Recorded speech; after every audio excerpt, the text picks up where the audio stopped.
Good evening. The meeting of the Board of Adjustment for the Borough of Somerville for October 15th will please come to order. Adequate notice of this meeting as required by the Open Public Meeting Act has been provided that on May 18th of this year, a revised meeting schedule was posted on the bulletin board outside of Borough Hall, given to the clerk administrator, mailed, faxed, or emailed to the Courier News, and posted on the Borough website. If any member believes that this meeting is being held in violation of the Open Public Meeting Act, please state your views at this time. These proceedings are of judicial nature. Only those items on the agenda may be discussed. Proper judicial decorum will be maintained. Next item, roll call, please. Chairman Adair. Here. Roberta Carpenitz. Here. Morgan McLaughlin. Here. Rich O'Neill. Here. John Flores. Here. Eric Alvarez. Here. Ed Allett, Brian Badimski, and Stuart Daniels are all excused. Okay, we have a quorum. Anybody else have any conflicts? Okay, Stu would like to. I think Mr. Daniels, Is recluse? Daniels contacted me prior to the meeting. Me too. And he would, Can you just turn your microphone on, please? I'm sorry. Mr. Daniels contacted me prior to the meeting indicating that he would not be sitting on the Yeah, he has a Pardon me. conflict. the 2025009C because he had to recuse himself. Right, yes. So So just did, want to confirm that. so because did Mr. Vidimski. he communicated with me about an hour ago. Me too. Okay. We did roll call. Pledge of Allegiance. Pledge allegiance to the flag of the United States of America and to the republic for which it stands, one nation, under God, indivisible, with liberty and justice for all. Next item, approval of the minutes of the last meeting. Been moved? Second. Second. Any discussion? A roll call, please? Chairman Adair. Yes. Roberta Carpenitz. Yes. Morgan McLaughlin. Yes. Rich O'Neill. Yes. John Flores. Yes. Eric Alvarez. Yes. We have a resolution amending our meeting schedule just for the next two meetings, in November and December. November, we only have one meeting, and December, we only have one meeting. So, would someone like to move the resolution? I'll move it. Second. Move the second. All in favor? No, I'm sorry. Roll call, please. Chairman Adair. Yes. Roberta Carpenitz. Yes. Morgan McLaughlin. Yes. Rich O'Neill. Yes. John Flores. Yes. Eric Alvarez. Yes. And that's pretty good because since we went to two meetings a month, we're caught up. We are caught up. That's good. Next item on the agenda. Application. Oh, sorry, that was the resolution. To amend.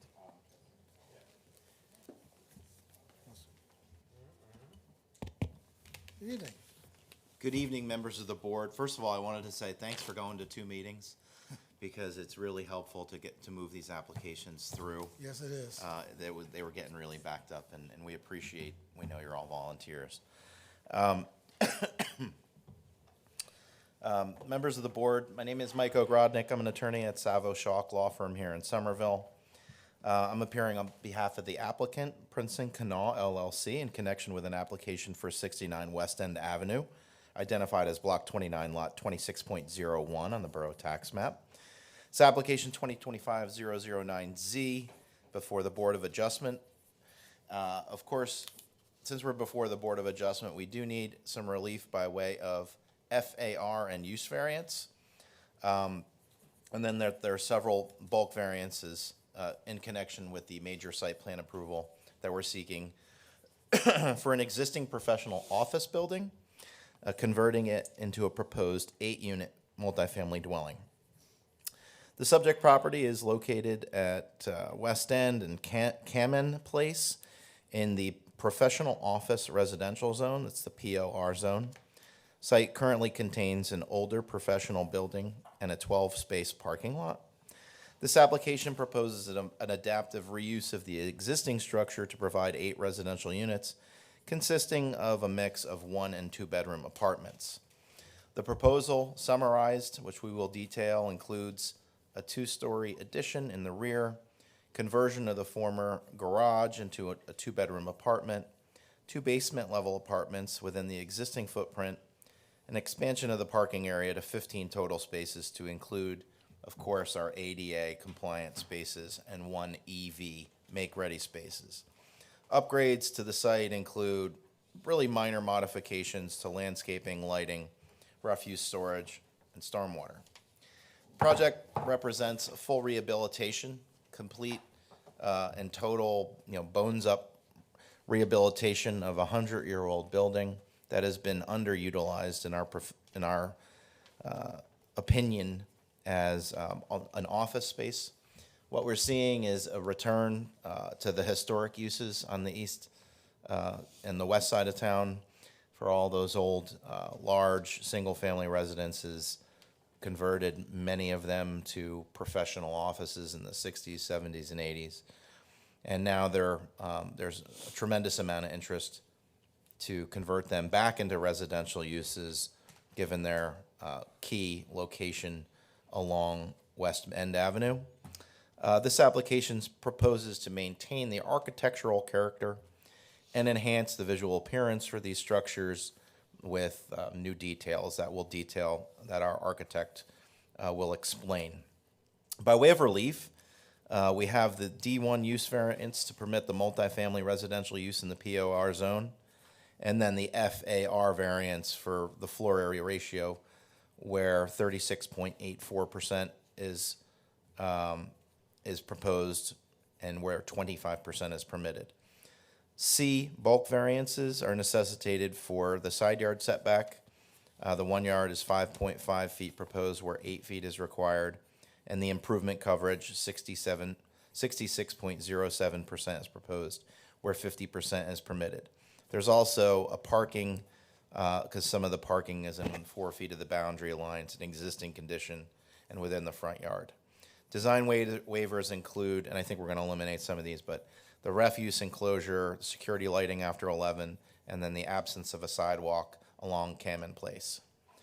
All the required variances are detailed in a thorough engineering and planning report dated October 10th, 2025. And tonight we have 5 witnesses, potentially 6 witnesses if we want to speak with the applicant. Since there's not a tremendous amount of site changes, I'm going to kind of go a little out of order and first introduce our architect, Ashraf Raghab. He's going to describe the building materials, the floor plans, etc. We also have some very brief testimony from Daryl Strom. He's also a professional engineer. He's an expert in HVAC to address some of the issues raised in the Cole memo. We have Ted Bayer, our civil engineer. He's going to go over the site plan, grading, stormwater management. We have some brief testimony from Justin Taylor, our traffic engineer, also a professional engineer. And then to close it out, Kendra Lelly from Kyle McManus to provide planning proofs. We also have Kenny Kawahi on behalf of the applicant to answer any operational questions. We've submitted proof of publication consistent with municipal land use law, affidavit of publication in the newspaper, and certified mailings. I have reviewed the notice, Mr. Chairman, and find it is legally sufficient as to form and content, and the board can exercise jurisdiction. Thank you. So with that, Mr. Chairman, I'd like to swear in Ashraf Raghab, our architect. Sure. Let me move over to you. Would you please stand, raise your right hand. Do you solemnly swear that the testimony you're about to give in this matter will be the truth, so help you God? I do. Please state your name and spell your last name for the record, sir. My name is Ashraf. Last name is Raghab, R-A-G-A-B. Thank you very much. Mr. Mr. Chairman, I Bradley? believe he was qualified at the last meeting or 2 meetings ago, and we'd like to introduce him as our expert in the field of architecture. Okay. You can either use that mic up there or sit down and use this one. Let me just start. Is this on? Yes. Good evening. So what we're proposing here is a renovation and an addition to an existing structure on West End Avenue, number 69. The building is a 2-story plus basement with an attached garage and a floor above the garage at the rear of the property. And we are, the current use is an office, and we are are proposing 8 residential units ranging from 1 to 2 bedroom units. The front unit facing west end would be a duplex, and the rear unit occupying the garage and the floor above would also be a duplex.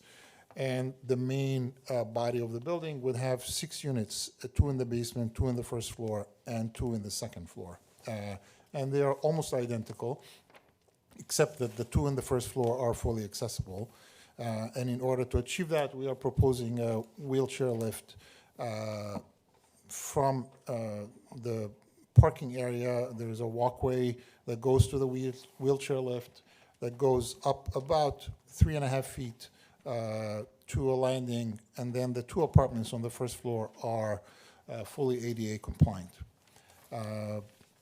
The front and the back units, we had some comments from Mr. Cole about their need to be type A apartments, which is a mix of adaptable and accessible. And we made some last minute changes to respond to that, and I believe we were able to turn the 2 duplexes into type A units by switching the half bath in the first floor into a full accessible bathroom and making the entrance accessible through a ramp for the front, and the back was already, the garage, the existing garage is already an accessible entrance because it's on grade. So we just have the first floor as a living and bathing and kitchen facilities, which is the requirement for a type A multi-story unit. With that, I'll Mr. Grodnick, are all these boards, they represent materials that were filed with the board, or are these new? This one is new. I do have the old and the new together so we can compare, but there are revised sheets on this Okay, one. the fact that there is a new, it should be marked and dated accordingly. So if you can describe A1 for the last revision date, and I'll mark it. A1, the last revision date that the board has is October 2nd. The revised one is today's date, October 15th. Can you just take the microphone off the stand, please? I'm talking to that. So the latest revision would be October 15th, today's date, on A01 and on A03. The rest of the sheets are exactly the same. So there's only 2 sheets that were revised. The first sheet, A01, that was what we were proposing on October 2nd. We are keeping the driveway into the site. It's a one-way circulation. Go in from West End, come out from Cameron Place, which is what's there right now. And the parking spots are all diagonal in the same direction of the travel. We introduced a trash compartment fenced in with a gate for a truck to front load it and then back off and keep going towards the rear of the property. The proposed addition is a very small area between the existing building and the garage, and it will be used as a staircase. That's the only thing we're adding, is a staircase to make all the apartments accessible from a stair hall. We are introducing the wheelchair lift right next to the staircase, and we also are introducing on the side some window wells for lighting and egress requirements of the basement units.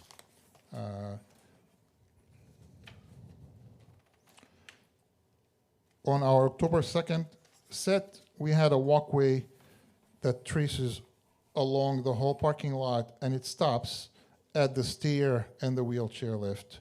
And in order to turn the front unit, the proposed front unit, into a type A adaptable unit, we needed an accessible route that get to it. So we extended the walkway by shaving off a little bit from the driveway and extended the 3-foot walkway all the way towards the front, and then we introduced a ramp because this unit is about a little less than 3 foot above grade. So we needed a 32-foot ramp, which started along the driveway and then turns left to where the door is, and then another left into the unit.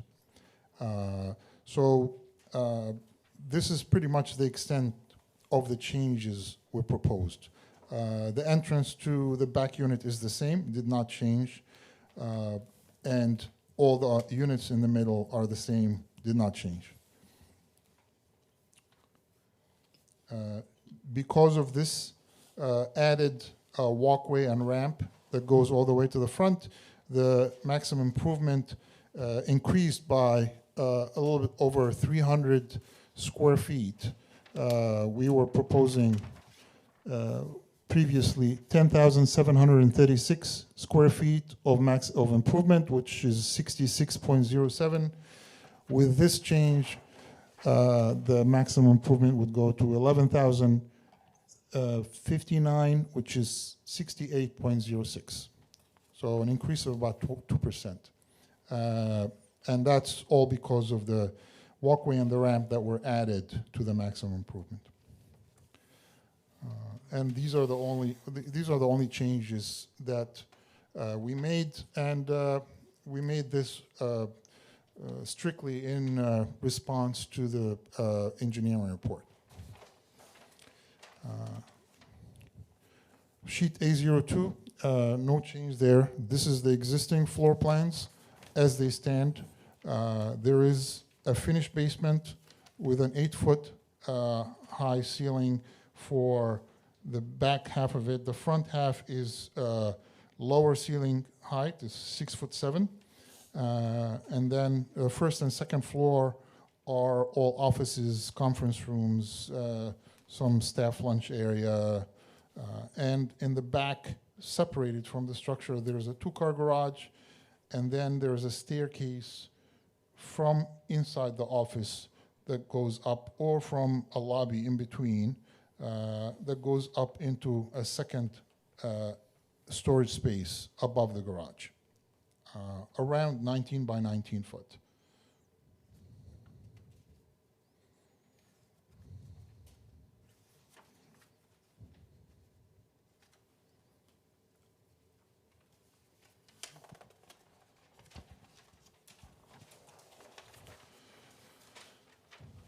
Sheet A03 has also been revised slightly.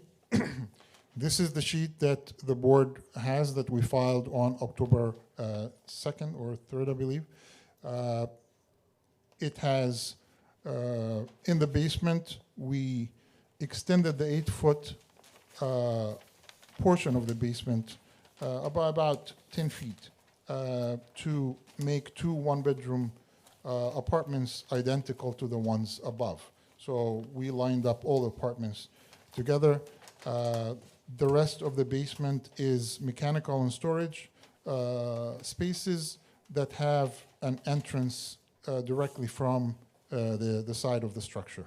The entrance is existing. We are pushing it in a little bit to allow for a little bit of room for the driveway and the walkways.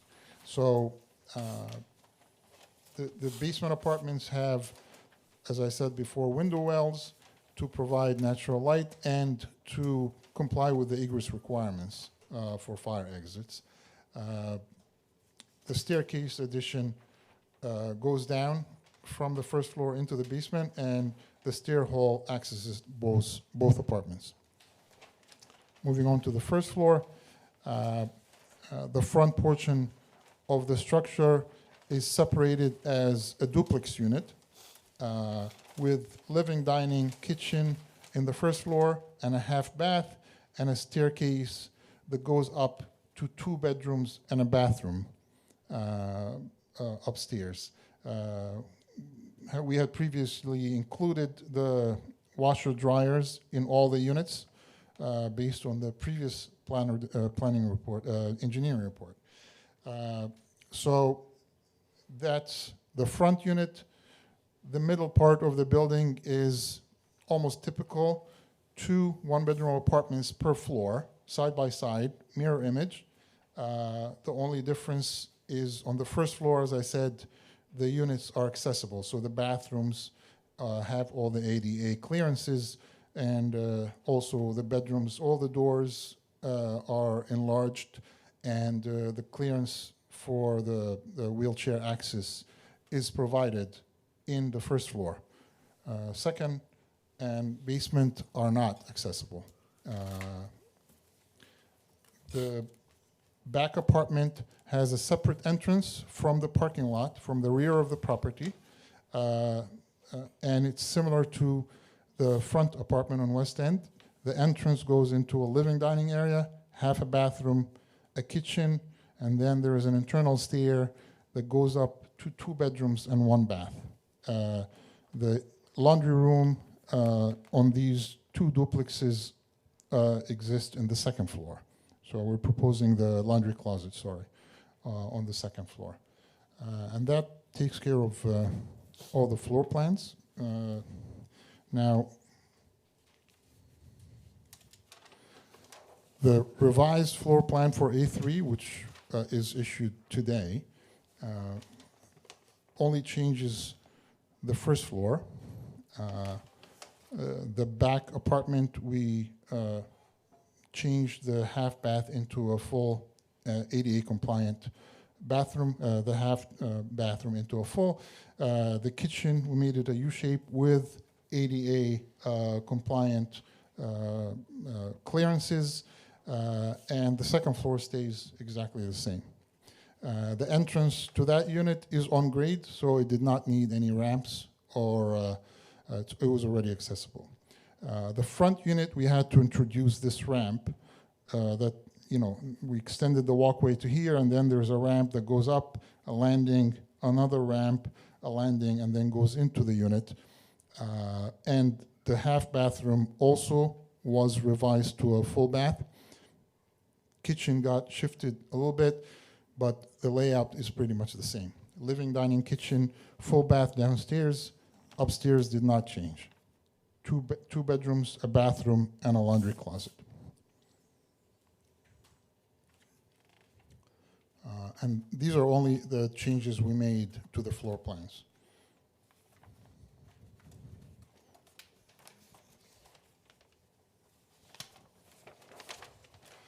Existing elevations, it's the building has a green tinted shakes on the all of it. It's quite an old building, and we are proposing to upgrade the facades, introduce some stone veneers on the addition, the staircase, and we're changing the windows to new windows to satisfy all the egress requirements and to align with the new layout of the interior. And here's some renderings of the proposed look of the building. It's a vertical siding, blue and white trims around the window, shingle style roof, the same as it is. But the building will be fully renovated also on the exterior. And that's a new exhibit. We'd like to introduce that as A2. Thank you very much. Would you please mark it and date it, please?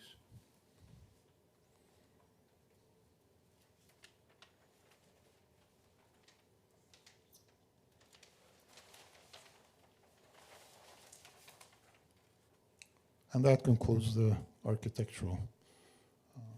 Thank you. Anyone Thank from the you. board have any questions of the presentation? Yes,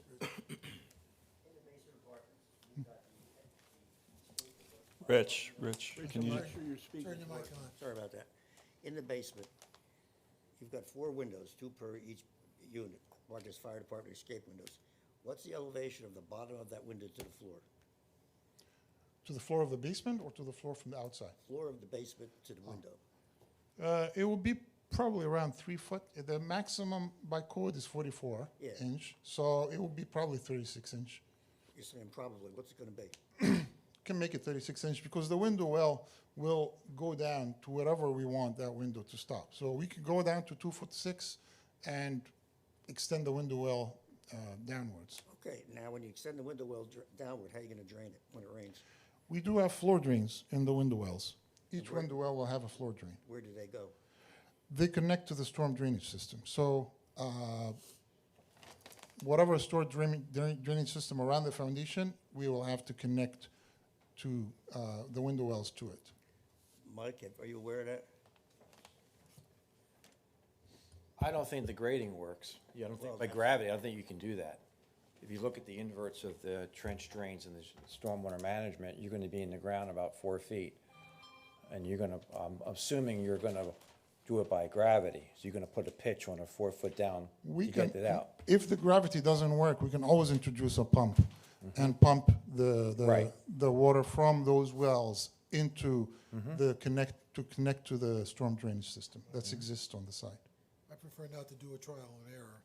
I'm sorry. Do it. Just put the pumps in. No, I mean, the site engineer will have to calculate the difference in invert and grades, and we'll have to come up with a solution that will make sure all the water is diverted from those window wells into the storm drainage system. I'm not sure a pump for an emergency window is a solution. I'll think about it. But if you're relying upon electricity to move water out of an emergency window and there's no electricity, it's going nowhere. So I'm just, I believe that was one of the engineering report is you required backup power for the stair lift and so we can add the pump onto the backup power, the emergency generator. I'll mull it over. I guess we're still in disagreement on the wheel lift then. You're asking for a variation from the code that says that you can't. No, the code, I did print out a copy of the A117.1, 2017, and it's the same exactly like the 2009. It says, the chapter 11 in IBC deals with new construction.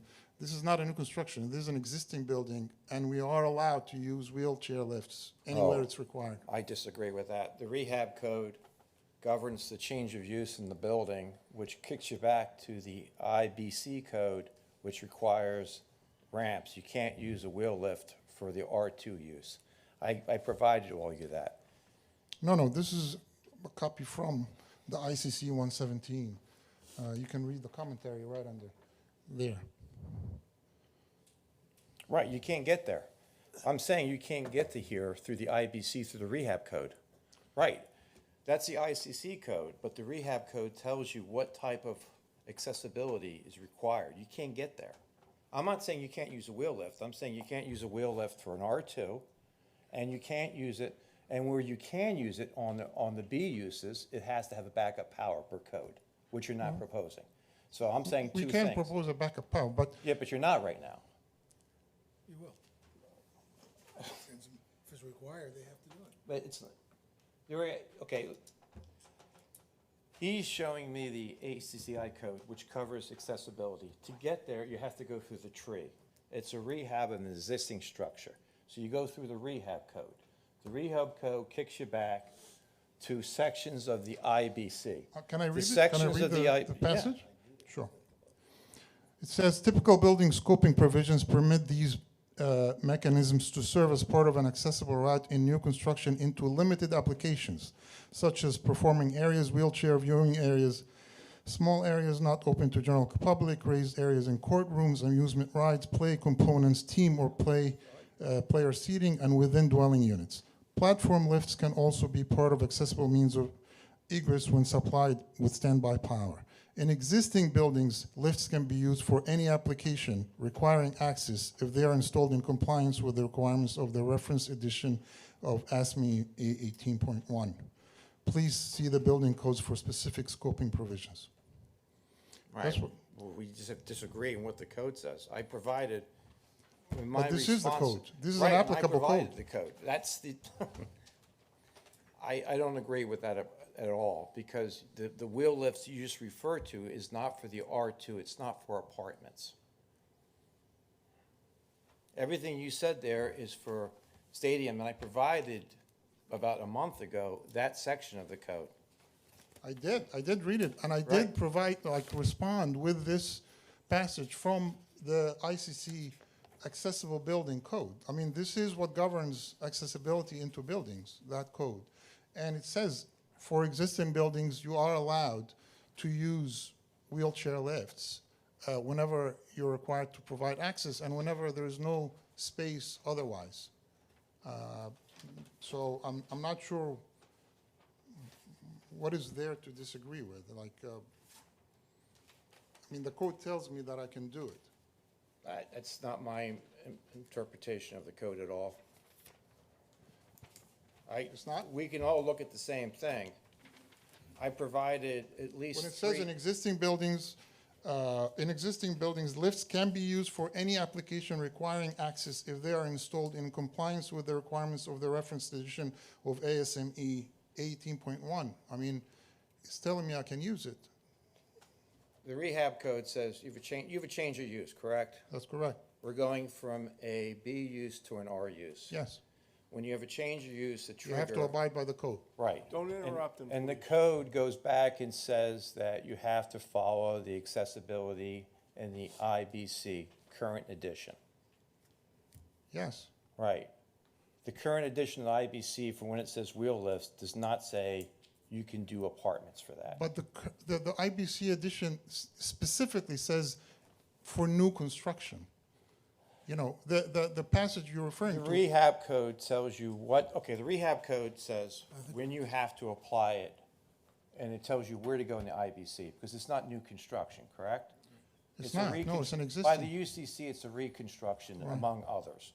So It's not a reconstruction, it's a rehabilitation or interior renovation. I mean, Well, I we're not- gave you the definitions. I think it meets the definition of it's both a change of use and a reconstruction. Okay, Okay, I provided those definitions to you.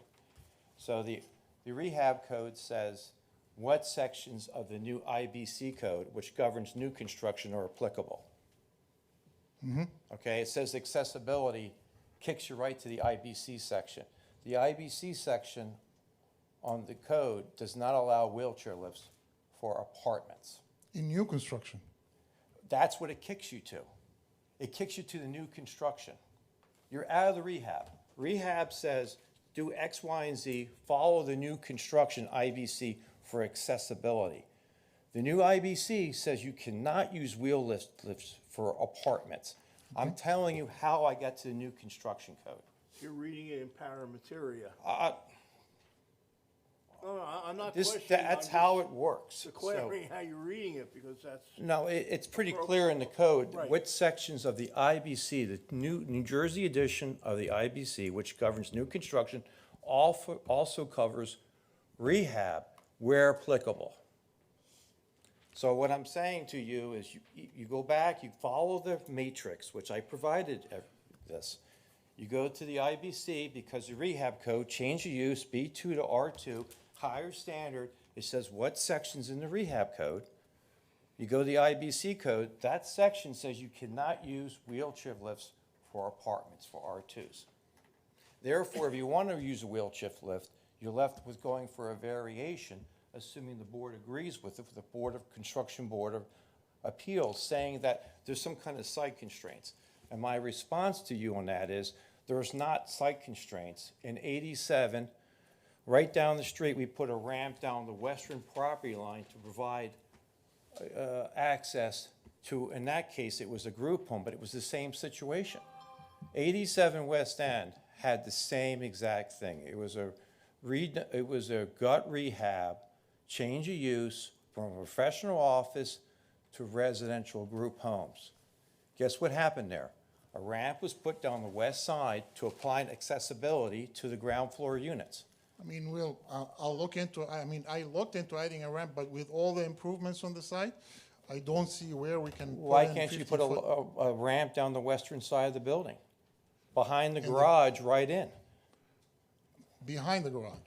to the west of the garage. Between the garage and the western property line is 5.5 feet. Okay? Yes. In 87 West End, that's exactly where the ramp was put in. A ramp was put Yes, in but we are behind using- that garage There's sufficient room in the width to provide that ramp to come up and go right in. Therefore, you don't need a wheel lift, chair lift. What you're asking me is to go along this route here Yeah, and put a ramp there. But even if I did, it will not be long enough to reach the you grade. have over 45 feet to the parking lot. 47 feet. You have over 45 if you scale it, going behind the garage to the parking From here? spaces. I mean, this garage is 20 feet. There's less than 20 feet here To the parking walkway. garage. To the, not parking garage, to the parking spaces. If you pull a scale out and look at the 88 parking spaces along the western line, go behind the garage and up and in, you have sufficient room. But we have already a walkway there. You want me to replace the walkway with the Your ramp? walkway goes to the east of the garage conversion. I'm suggesting that you put a ramp on the western side of the garage, in between the parking lot, the garage, and the property line. Along the property line, the western property line, you put a ramp in. You have sufficient space to do that. I'm not saying going in front of the garage. Behind the garage. I understand. In between the property line and the garage is 5.5 feet. No, I understand. And you can certainly have the distance to 47 feet, 8.3%, to make it up and go in. There is no impediment. How wide is a ramp? 3.5 feet, 3 feet. 3.5, depending- They have 5 feet 6 inches, Right, 5 feet 6 inches, and you're gonna be so close to that line, Yeah. the western line. that's exactly what was done on 87 West End. The same thing for the group home. To provide access to the units on the ground floor, which have to be type A, which have to be accessible, and that's why you're putting the ramp to the front unit now. Front unit, we needed a 32-foot ramp, yeah, we provided that. But Right. we had to go in a kind of a U shape Right. to get the 32-foot. I don't believe we do have the 47-foot from here. You're saying it's more than 45 feet. I will take a look at it, and I will see if there's room there for a ramp. And before I do that, I have to call Trenton to get a code assistance on the Right. accessibility, yes. So I do need to get, because my reading of it is quite different from your reading of it. Right. And it and- directly impacts the site plan. Sure, yeah, I'm not done with my window yet. I'm sorry? Right. I'm not done with my window yet. Go ahead. You mentioned that there's a generator. Yeah, if it's required, we will provide one, yes. I mean, according to Mr. Cole, we are required to put in backup emergency power. And will that do the whole building, including all No, units? it will be only for the necessities, you know, for lights, maybe heating units, whatever is for life safety issues. So it's not going to cover everything in the building. Maybe the TVs will not work. Because, you know, for 8 units, you would need a giant generator to cover all the requirements. And you really don't need, you know, if somebody has a deep freezer in their apartment or, you know, some video games or something, you know, that's not necessary to be kept up during a power outage. So, I think during one of our storms, we were out, parts of Somerville were out, 6 days? right. Yeah. Where do the people go if they don't have the ability to stay in that unit? No, they will have the ability to stay in the unit. So why not have a generator to provide full service so that they I miss mean, nothing? each apartment will have a panel. The panel will have certain necessities on that panel, circuits, and these circuits will be connected to the power generator. Whatever additional circuits that are not necessary, they usually are not connected. Who determines what's necessary and what is not? I mean, the life safety issues, so heating, lighting, these are necessary. Maybe the kitchen to keep the refrigerator going, Yeah. these are necessary, but Right. other things might not be. So, Because you could have aged people in there who depend on certain sources of electricity to run I mean, life-sustaining equipment. yeah, I mean, we are proposing here is a zoning relief. We will be submitting a full set of MEP with circuitry and, how the power is distributed. And the township will have the chance to review fully that package, and if they want us to add more circuits onto the generator, we can do that. So wait, that's a building code? No, the only thing required in the building code is where you have a wheel lift that's Right. permitted, you have to put backup power to address the issues that you raised. Right. But we as a board here can say, you Right. need to have a full generator so that you're not Right. missing anything. So Right. your way of life is not gonna change. Okay? All right. Second question is, do we allow in Somerville basement apartments? I don't like them. I'm not aware of any, but it's a use variance. By its face saying basement apartments were permitted or prohibited, no. Can I ask about my window wells yet? Yeah, When you're in the basement, and you get about 3.5 feet to the window well, 2.5 to 3 feet. 2.5 to 3 feet. Yeah. Now you get out into the window, what's the elevation to grade? How do you get out of the window well? Oh, those window wells are provided with a step-up ladder. They are prefabricated Yeah, I'm familiar with to them. satisfy egress, yeah. What's gonna be your travel distance to get out of there? The vertical travel distance? Yeah. Probably be 2.5 feet, additional maybe 2 or 2.5 feet at most, because the grade is about 5.5. Now, have you ever climbed in or out of a window? No, no. I didn't think so. Maybe when I was a little kid I did, but no, not recently. I spent 40 years climbing in and out of windows.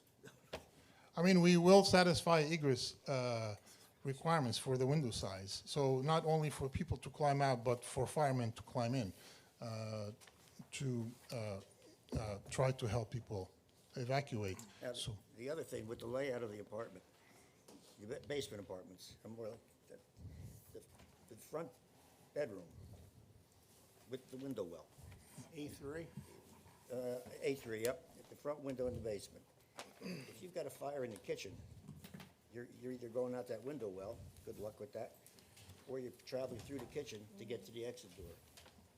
You basically, there's a very high percentage of fires that originate in the kitchen, and you've created, as far as I'm concerned, a barrier to exiting. I've seen people die in that situation. I mean, A3. the basement layout is the same exactly as all the other floors. Yeah, I know. The first and the second floor. I'm agreeing with you. I'm just asking a question about why that design. Why the design? Well, It's, you enter into an open living area, with the living dining kitchen, and then the bedroom has a little bit of privacy in the back of the residence. It's a typical design that we do for all the residential units. well, it's not too often that you see a kitchen blocking a bedroom.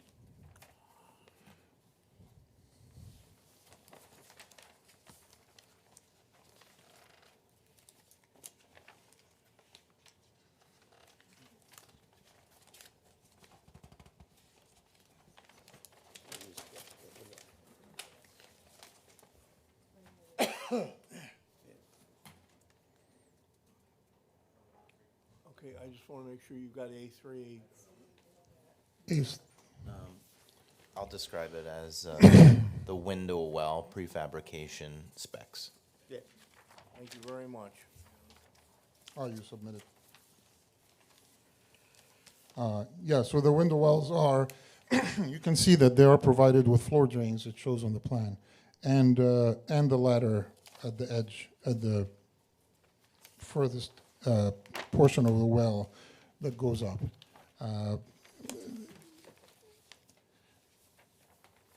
I mean, you don't like the L shape of the kitchen, is that what it is? Like, all I'm saying is, looking at a plan that has people sleeping in a bedroom, and if there's a fire in the kitchen, which is not extremely uncommon, their only way out is that window well, which you prefer not to use.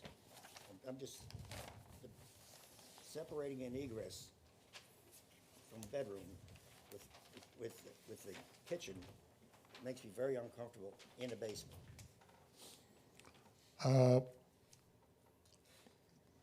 mean, we are complying with the code. I mean, for each bedroom there's two means of egress, the Yeah. door and the window. I get it. Yeah, I get that, I understand that, but I'm just sitting here saying, I'm looking at people in a bedroom who normally, you usually escape the way you walk in. People are creatures of habit. So you're gonna first try to go out through that kitchen. And if there's a fire in the kitchen, which is a place where fires do start, you're not going there. You're going for the window. I'm just uncomfortable with the situation. Just if you got a response to it, I don't know. You designed it, I didn't. Yeah, I did. I don't know what to tell. I mean, Okay, you're that's good. uncomfortable with the situation, but, you know, there is a direct exit from the door of the bedroom out through the door of the apartment.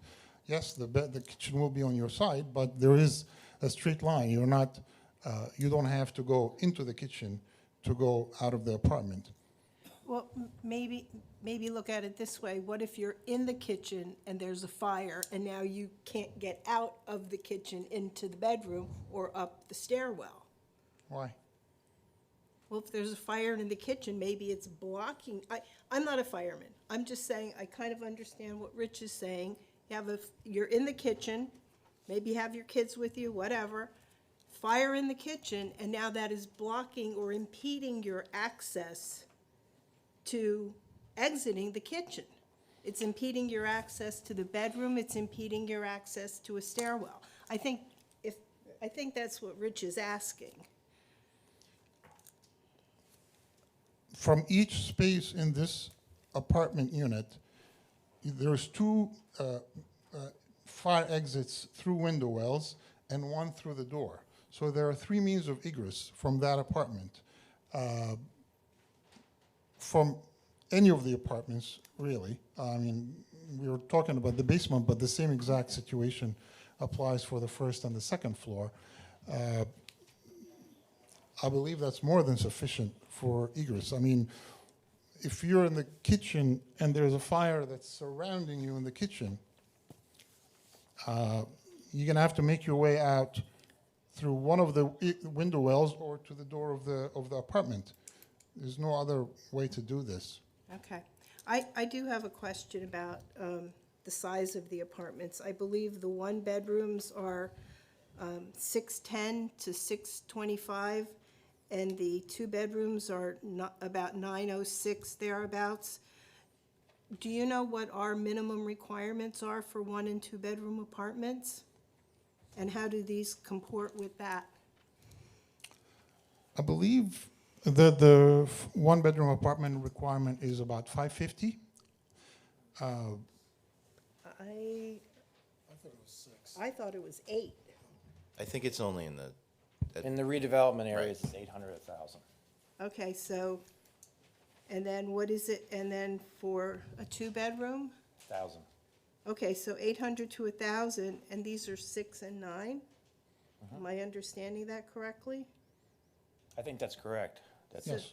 So you're proposing apartments that are smaller than our requirements? For the redevelopment areas, yes. Okay, so that's kind of problematic. If they're supposed to be 8 and yours is only 6, and they're supposed to be 1,000 and yours is only 9, I see that as a problem. That's an impediment for me. Okay. I had a question about, you said that you don't think this is a reconstruction? I don't believe so. I mean, it's an existing structure. We're gutting it from the interior. We're adding a small addition on the outside. But Mr. Cole says that he goes by the definition and it applies. On the UCC definition. Yeah. And how does that, A reconstruction usually is like you're knocking something down and rebuilding well, it. the definition of reconstruction means any project where the extent and nature of the work is such that the work cannot be occupied while the work is, excuse me, I'm sorry. Reconstruction means any project where the extent and nature of the work is such that the work area cannot be occupied while the work is in progress and where a new certificate of occupancy is required before the work area can be reoccupied. Do you think, Yes, then it applies, yes. Mike, does that have any impact on what you were saying? As far as The real impact is the change of use from a UCC perspective. You're going from a B to an R, and the code says when you go up, they have a threshold. If you go up in the change, a more intense use, it requires more fire safety accessibility. Okay. In this case, you're going up. Our use is a higher than the B use. We go through all the tables. You go through the rehab code, it tells you to pick and choose what portions of the new building code you have to be applicable Right, to. okay. And there goes the rub, because I can get you right to the IBC code. It says clearly rear lifts cannot be used for apartments. I think I understand now. Yeah. Okay, you go through this whole matrix because the building's there. It's not new construction, so you don't have to follow all the requirements in the IBC code for new construction, because it's not new construction. So the code goes through, okay, what are you changing it to? A higher light safety, So more hazard intensive category. use, and if you do that, it kicks in more safety features. So the UCC Sprinklers. says change of use, you can either go up or down. If you're going down, you don't have to do much to change. You're already at a higher hazard category, it's called. If you're going for a higher hazard category, then you have to comply Yes. with a lot of the requirements of that higher hazard category. So you have to do a lot of changes. Sprinkler system, accessibility, structural, supports, exterior, vertical shafts, all kinds of, there's about 8 schedules that you have to go one by one Yeah. and make sure that you're abiding by them. If, in case you're going to a higher hazard category. There was clarification issued, and the latest I found was 18, is a bulletin, a DCA bulletin, which was provided to the applicant that says, any type A units have to be accessible in the ground floor on buildings that don't have an elevator, which this is. So if you're doing a gut or reconstruction change of use, the ground floor has to be accessible. I think it's very clear, and that's why the applicant has changed it to put the ramp on the front of the building, which is not on your plans, because up until this iteration, only 2 of the units were accessible. And I've been saying for a month now, they all have to be accessible, because they're type A building units on the ground floor, and the code says they all have to be accessible. So all 4 units have to be accessible. Secondly, how do you provide accessibility? And there goes the rub between a ramp versus a wheel lift, or what's allowed by the code. And then if you have a situation where you're on a lot line, you have no room, you can ask a variation from the Construction Board of Appeals saying, I can't put this ramp in, I need a variation because it's not practical, it's impracticality. So, and what I'm saying is, because you have room on the site, I don't agree that there's impracticality or where the accessibility can be maintained. So that the rub is whether a wheel lift is allowed for apartments. Yes. And for back on Morgan's position, what you think about this logically, why would it be allowed in new construction? Because of power outages. What kind of accessibility is this? One lift at a time? But we can certainly clarify this. I think I provide all the documentation to get you to, we're in the IBC, but there seems to be a disagreement on what's allowed. I mean, I for have no accessibility. intention of going against the code. If the No, code, I if the understand. code tells me I have to do it, then I have to do it. yeah. And the reason why I'm stuck on this, because it directly impacts the site plan in front of the board. And that's why I'm like, do we need a ramp? Do we not need a ramp? Where's the generator going? If I'm incorrect, and you can do a wheelchair lift, you have to provide backup power. For instances where a wheelchair lift is allowed by the building code, Yes. to address the issue of power outages, you have to do a generator. Public So- safety is within certainly the authority of this board in terms of adjudicating Yeah. an application. So it's under 40:55 D2-A. So then it goes back About as to, fundamental as it gets. right, when Morgan says, what are your backup powers? Because there's nothing in the application indicating backup power right now. I suggest it because the policy of both boards have been, when you do more than 4 or 5 units, you provide backup power. 25, 27, in front of this board, it just happened in Meadow Street, 25, 27, I'm providing backup power for those 13 apartments. So it came up in the report saying, are we gonna provide backup power, because that's been a policy of both boards. Secondly, I'm saying where Yeah. wheelchair lifts can be done, you need backup power. Now, as I said, we are planning to have an MEP set of drawings, and we will be applying for construction permit with a full package of construction documents, and the backup power will come up. If it is required, the MEP engineer will include it in the design. Yeah, but it's not, It sounds like he doesn't want us to say full generator for the whole building. No. He's relying on the construction code people to tell him what is needed, because I thought we had the ability to. right, in the construction code, there's nothing in the UCC requires backup power in this building, except for For the the wheel wheelchair lift lift. where, well, right. So again, the backup power goes back to the policy of both boards. No, but it could be put as a condition. Yes, If you require a generator, yeah, it could be put as a condition, it's no problem. Okay, good. Then where do you put it? Right, that's part of the site plan. Oh, the generator? We do have pads on the back for the HVAC. We could add a pad for the generator at the rear, at the west side of the building. That would increase your impervious coverage. Well, the thing with that is, and we run across this all the time, is the noise code. You have to exercise the generator. If you try to kiss the property line with that generator, I can almost guarantee you it will not comply with this noise code. It's 55 dBA, and I've yet to see a generator, even a whisper cry, that's 55 dBA, 3 feet from a property line. Maybe there are ones out there.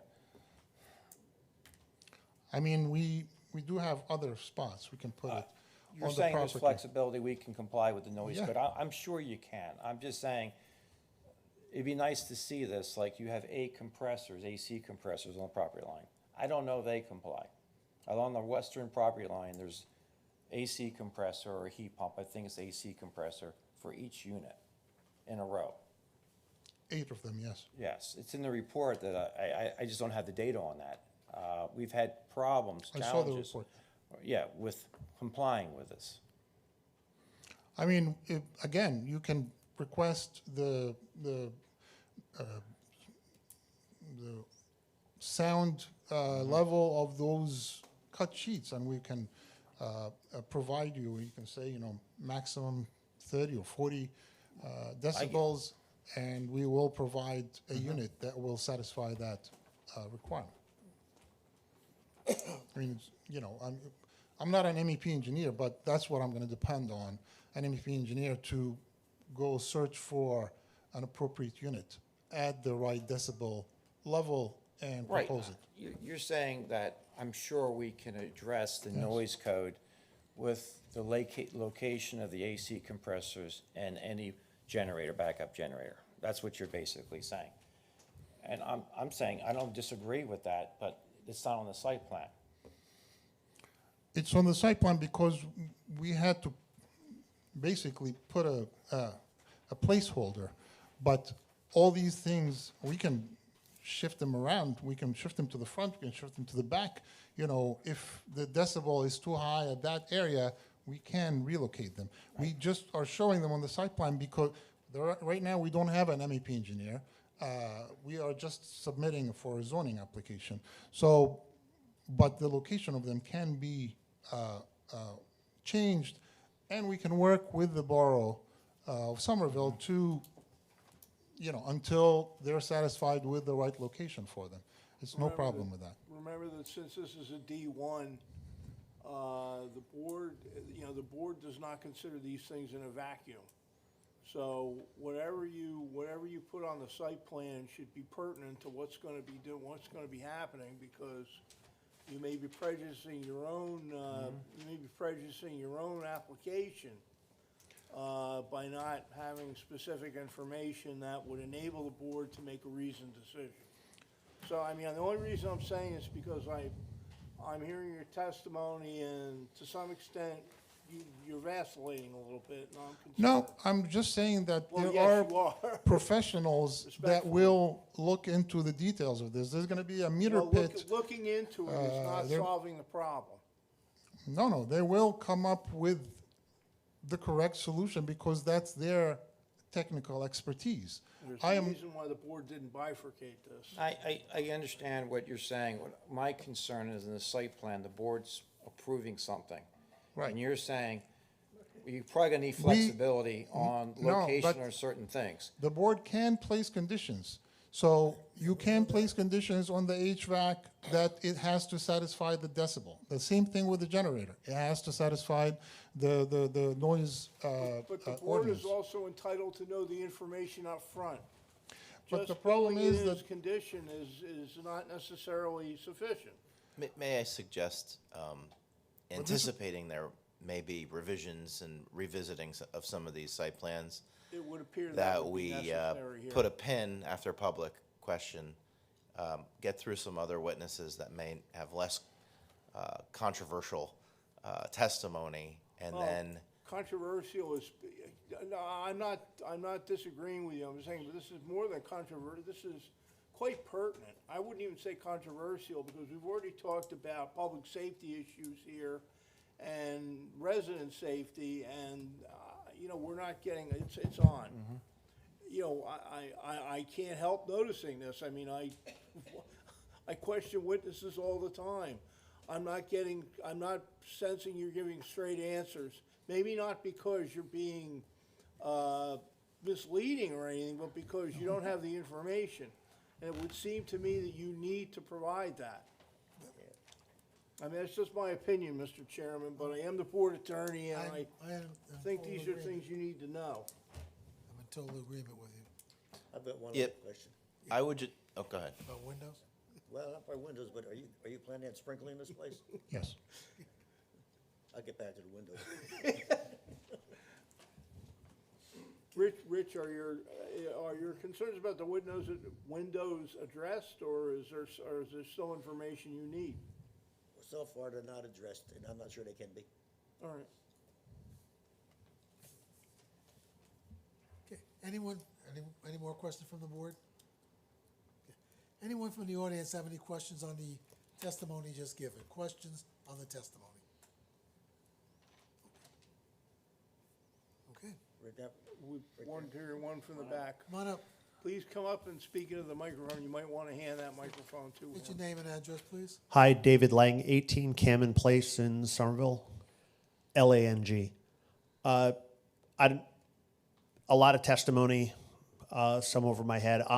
When you're talking about the 15 places and the pass-through, with the change of use, we're going from a Monday through Friday business with no weekend movement to 24/7. And we have 9 houses on Cammon Place. You can't park on the one side. What's the question, Mr. Lang? I'm worried about exiting onto Cammon Place, and does that have to be the rehabs that have been done when there's been change of use? They've always closed those off to preserve the of the single family homes that are there. So I'm very concerned about that becoming a thoroughfare. So my question is, can we close that off? Does it have to remain? Because we're changing use, which means it's no longer Monday through Friday. It's going to be all the time, and it's what has been done previously. That's my question. I think that's for the site engineer. Yeah. Okay, we'll come back to that. Thank you. Anyone else from the audience have any questions of the testimony given by the architect? Okay. Okay. Okay, just gonna try to get through some more witnesses. Your witness will continue to be available during this hearing. Of course. Very Yeah, good. Of course. I had one last night where we had to get everything in, so I mean, that's why I'm asking the question. It's just, So I'm just gonna provide some brief testimony from Daryl Strom, just to address some of the air quality concerns, just about 5 minutes of testimony while he's here tonight. Mr. Strom, would you please raise your right hand? You solemnly swear that the testimony you're about to give in this matter will be the truth, so help you God. Yes. Please state your name and spell your last name for the record, sir. Daryl Strom, S-T-R-O-M. Thank you very much. Mr. Ogrodnik, your witness, sir. Mr. Strom, could you provide the board with your professional qualifications and licenses? Yes, I'm a licensed engineer, and I've been practicing engineering for over 15 years. I received my bachelor's in engineering from Rutgers University, my master's from Lehigh, and I have successfully designed over 1,000 residential HVAC systems. Thank you. Could you provide your testimony relative to some of the comments from the Cole memorandum? Yeah, I'm really here to address any of the board's concerns about the design of the building and how it will address air quality concerns. We intend to comply with, all codes and air quality measures that are required, and we'll go above code by providing MERV 7 or 8 filters, whatever the HVAC system will allow for. Additionally, we will make sure that dehumidification is provided in basement apartments because it could be necessary. It often is in basements. Yeah, I'm really here to answer any of the board's questions. I have no further questions for Mr. Strom. Anybody from the board have any questions?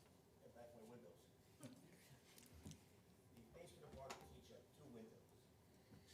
For light and pressure. Now, then you pump air into your AC system. Those windows do the magic trick to help you So actually, natural ventilation is no longer allowed by the code. You have to provide fresh air from the outside. So we do intend to do that. But you can permit a window to open. What? You can, a window that can be opened, light natural light and air is permitted. Yes, it's permitted, yeah. You're asking in the basement apartments if, I don't have the details on the windows, so I can't answer that question, I'm sorry. Anyone else on the board have any questions, Mr. Strom? No, I do. The codes you referenced is all about air exchange and providing fresh air. How about the quality of the subterranean air? I don't think a code requires like SUMA testing. Are you proposing any testing or relying on the volume and the volume of fresh air coming in to address the air quality? Great question. So ASHRAE 62.2, which is what the code is based on, dictates the ventilation air requirement, intending that to address the air quality concerns, right? So the amount of air that comes into the apartments is intended to remove contaminants from all types of apartments, including basement apartments. So that is the intent of the outside air coming into the apartment. So it's dilution. Yeah, dilution is the Solution to pollution. So make sure we're on the same page. You're not proposing any air quality. That's the old expression. Yeah, I mean, so in reality, all apartments have contaminants, right? There's fireproofing and furniture, and so that is really the intention of ventilation. So, and it's becoming even more important with newer buildings because they've gotten tighter and tighter. So you have to remove those contaminants. So if the building's too tight, you have to do the air exchanges Yeah. just to keep it so the air quality remains. Correct. We're talking the same language. I knew you were going there on the code. You're not proposing testing, that you were just using, I got it. That's right about the one right up there with the one that squeeze. Yeah. I have no further questions for the witness. Anybody else? Anyone from the audience have any questions, Mr. Strom's testimony?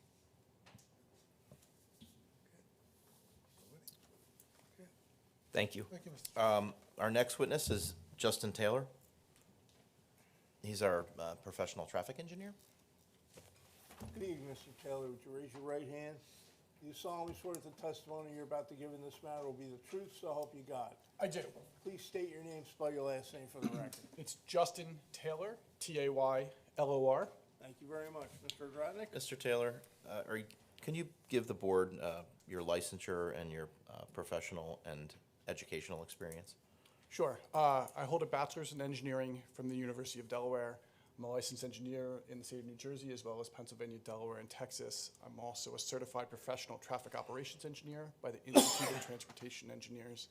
We're practicing traffic engineering for, almost 25 years now, and have testified at hundreds of boards throughout the state of New Jersey, although I have not had the privilege of being here in Somerville before. So we would like, is he approved as an expert in the area traffic engineer? Thank you, Mr. Thank you, Chairman. Mr. Chair. So could you just summarize the existing and proposed site conditions, emphasizing the layout, circulation patterns, et cetera?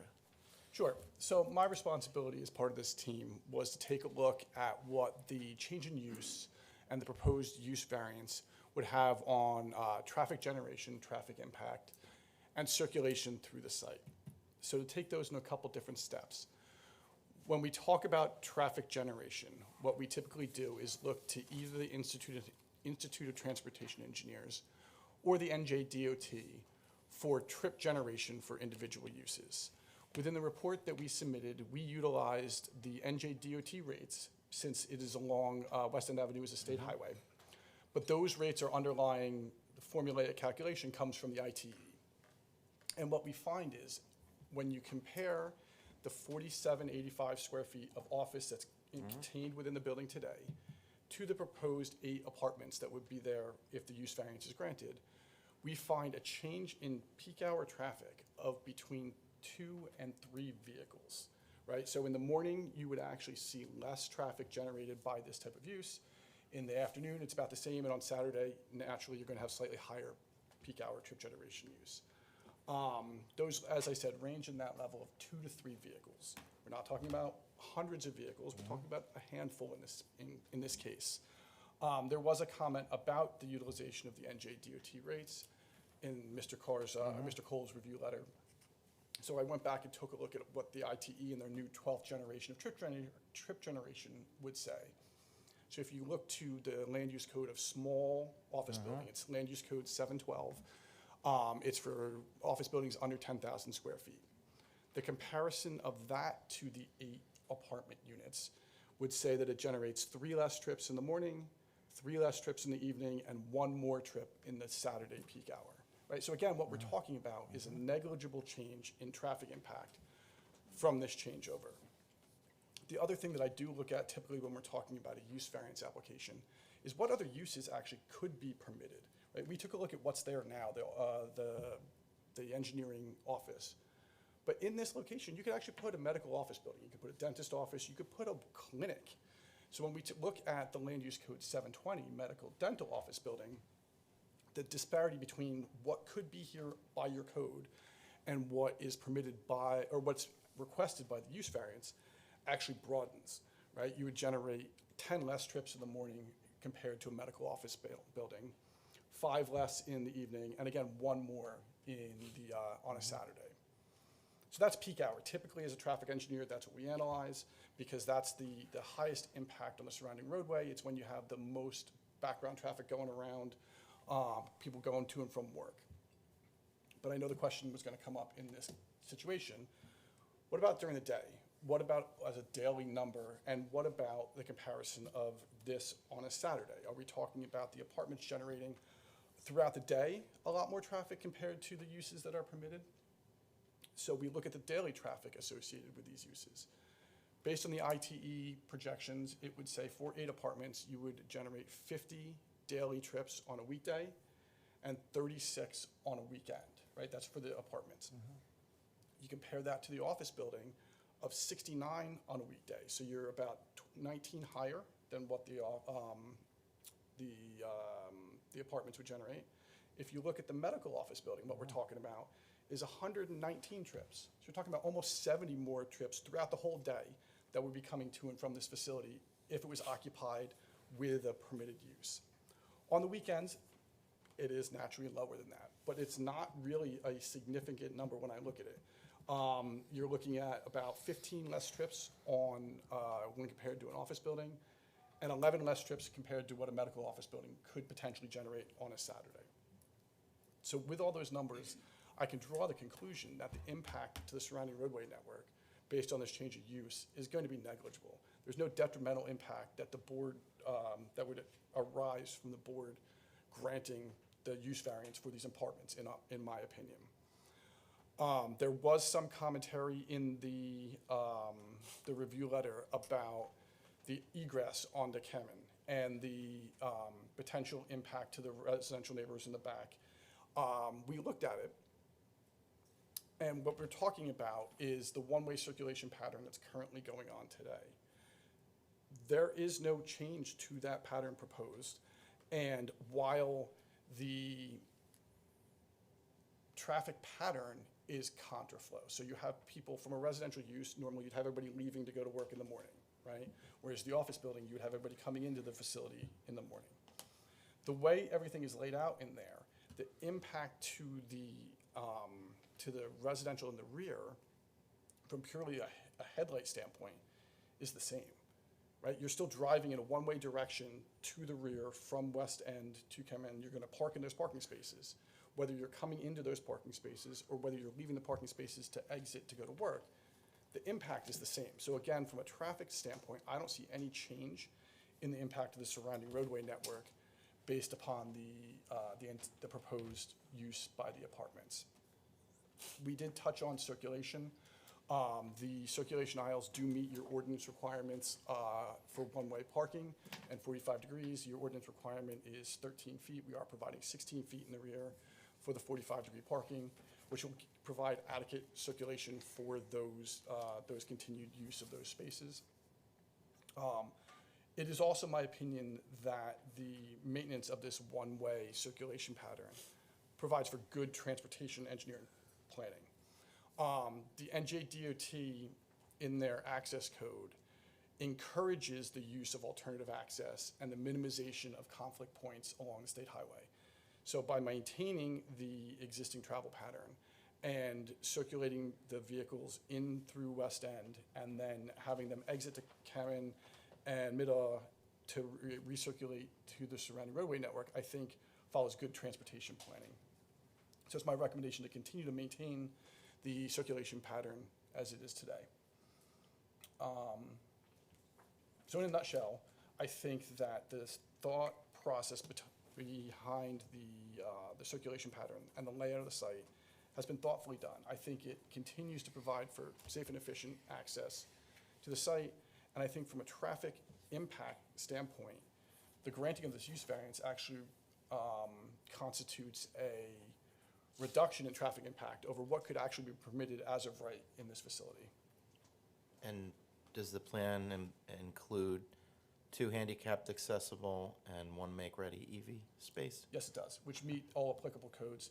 We also do meet the RSIS requirement based on the 1- and 2-bedroom mix of the facility. So this is in compliance with RSIS parking standards and ADA accessibility? That is correct. Okay, thank you.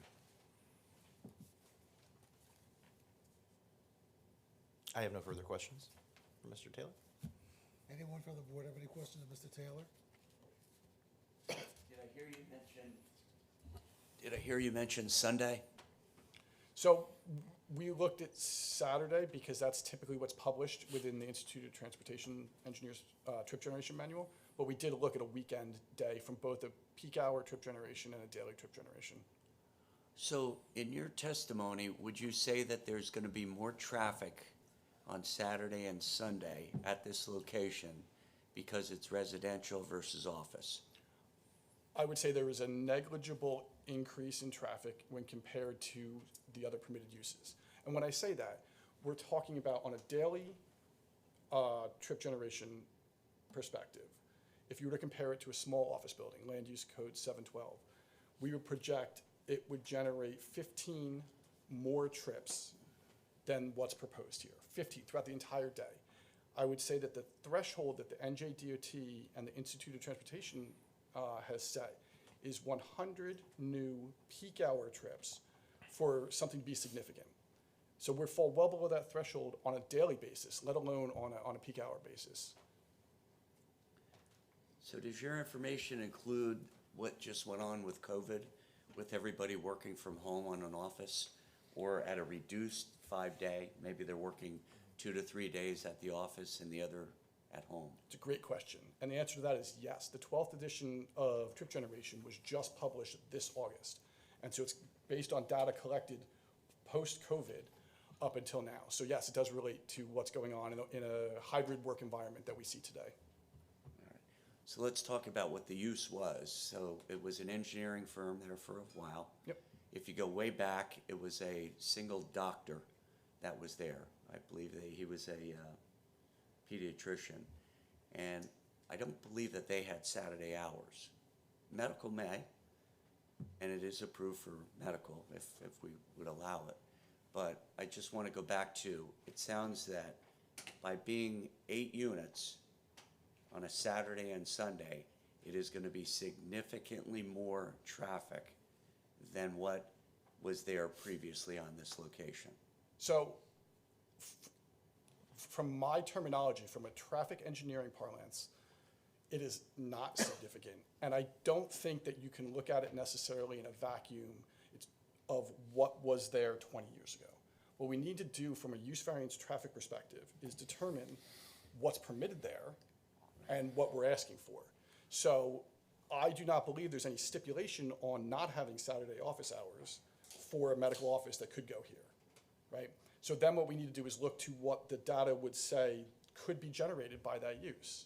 And that's the numbers that I quoted to you. So what we're talking about from a medical use to what we're asking for is a difference of 11 daily trips, 11, right? So to me, from a traffic engineering perspective, that is not significant. So if that building were converted to medical use, the whole square footage that you recited, Yep. is there enough parking spots there now to satisfy that for medical building? It's a great question. It's not something that I looked into. The answer is no. Most likely, the ordinance requires 4 parking spaces for every doctor. You start rolling through all this, most likely it would be a parking variance. So the answer to the question, in my opinion, it would most likely not have sufficient parking, and therefore be subject to constraints by the board to limit that to the parking requirement. Now, So what would we have 15 parking spaces? yeah, I agree with you in your volume. It's just a question of when, and that's what I brought up. I think your volumes, you're using IT, I question whether, because the classification you used was for general office under 200,000 square feet. And that's when I said to you, I know the IT, and you found a much, in my opinion, smaller classification under 14,000 or 10,000, which is more appropriate, gives you the same number. So the volume, I agree with you in the volume. It's just a question of timing. Correct. With an apartment building, you have people coming and going 24/7. Now, the distinction being made on most professional uses, you don't have that. Okay, most professional offices are only 8 hours a day and closed on the weekend. Yes, you're correct. You can put medical in there, and yes, someone could operate the office on the weekends. But generally speaking, that's not what's happening in the professional office zone district.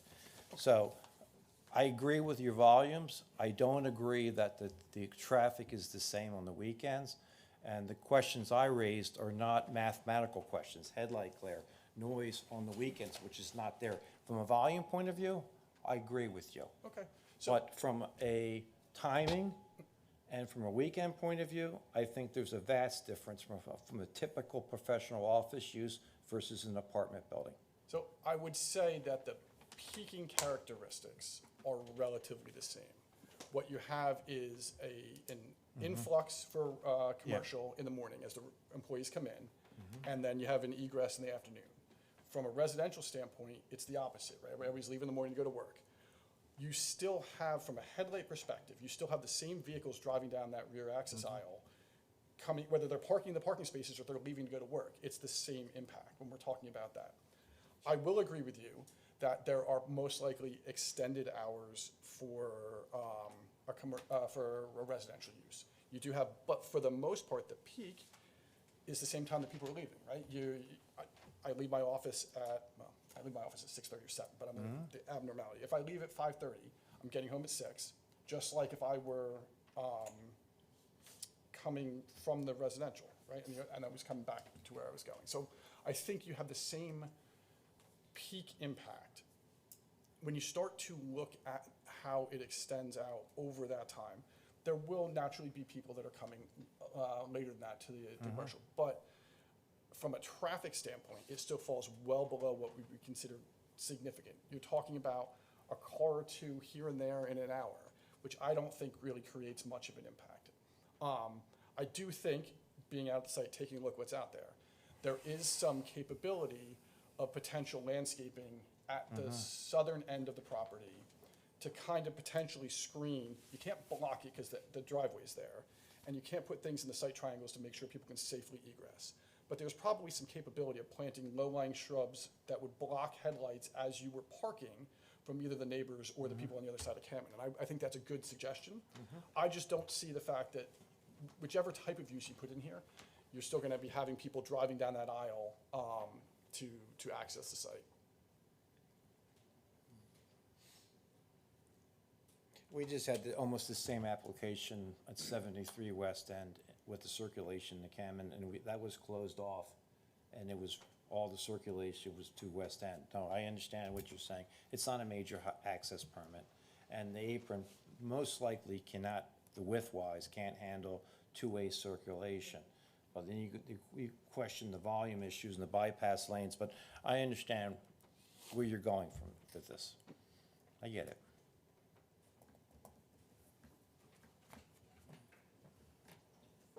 Anyone else from the board have any questions of the testimony given by Mr. Taylor? I just have one. Your supposition is that everybody there will be working a 9-to-5 job. I worked half of my career at a manufacturing plant, and I went in at 7 in the morning, 3 in the afternoon, midnight, weekends, holidays. And one of the takeaways we had from a seminar that we had was 60% of the American workforce works other than a 9-to-5 job. So I absolutely agree with you, Mr. Chair, and that's one of the reasons, it's one of the arguments I have to make a lot of times of why aren't there 8 trips coming out, or if there's a 2-bedroom apartment, why aren't there 16 cars leaving in the morning when you have 8 apartments? And it's exactly the phenomenon that you're talking about. Is I like to use the example of me and my wife, right? My wife works about at 45 minutes away, so she leaves almost an hour earlier than I do. So actually over an hour earlier. And so we don't fall within that same peak hour. We're both leaving, but from an impact to the surrounding roadway network, we're not in that same peak hour. And so I do agree with you that you're gonna have a striation of time of people coming out, ranging anywhere from 6:30 to 9, you know, from a residential perspective. But that's no different than flexible work hours as people are coming in and out of the office as well. Yeah, the dynamic has changed ever since COVID. Okay, anyone else? Anyone from the audience? Yes, please come forward. For the record, state your name and address, spell your last name, please. Yeah, the microphone is right there. David Lang, 18 Cameron Place in Somerville, Lang. I heard the statistics. From a point of view of just historically, I've lived here for the last 20 years, and Monday through Friday versus 24/7, and the circulation problems, and people living there. And when this board has considered a change of use, they have closed that for the good of the neighborhood. Is that still, or do we have to just base it upon some statistic? Is that something that you guys are going to be able to consider as our quality of life? Because in reality, it will change. People moving in and out all the time, and it's just a concern for us. Do you guys get that flexibility? We have that flexibility. Okay, We all right. certainly do. Thank you.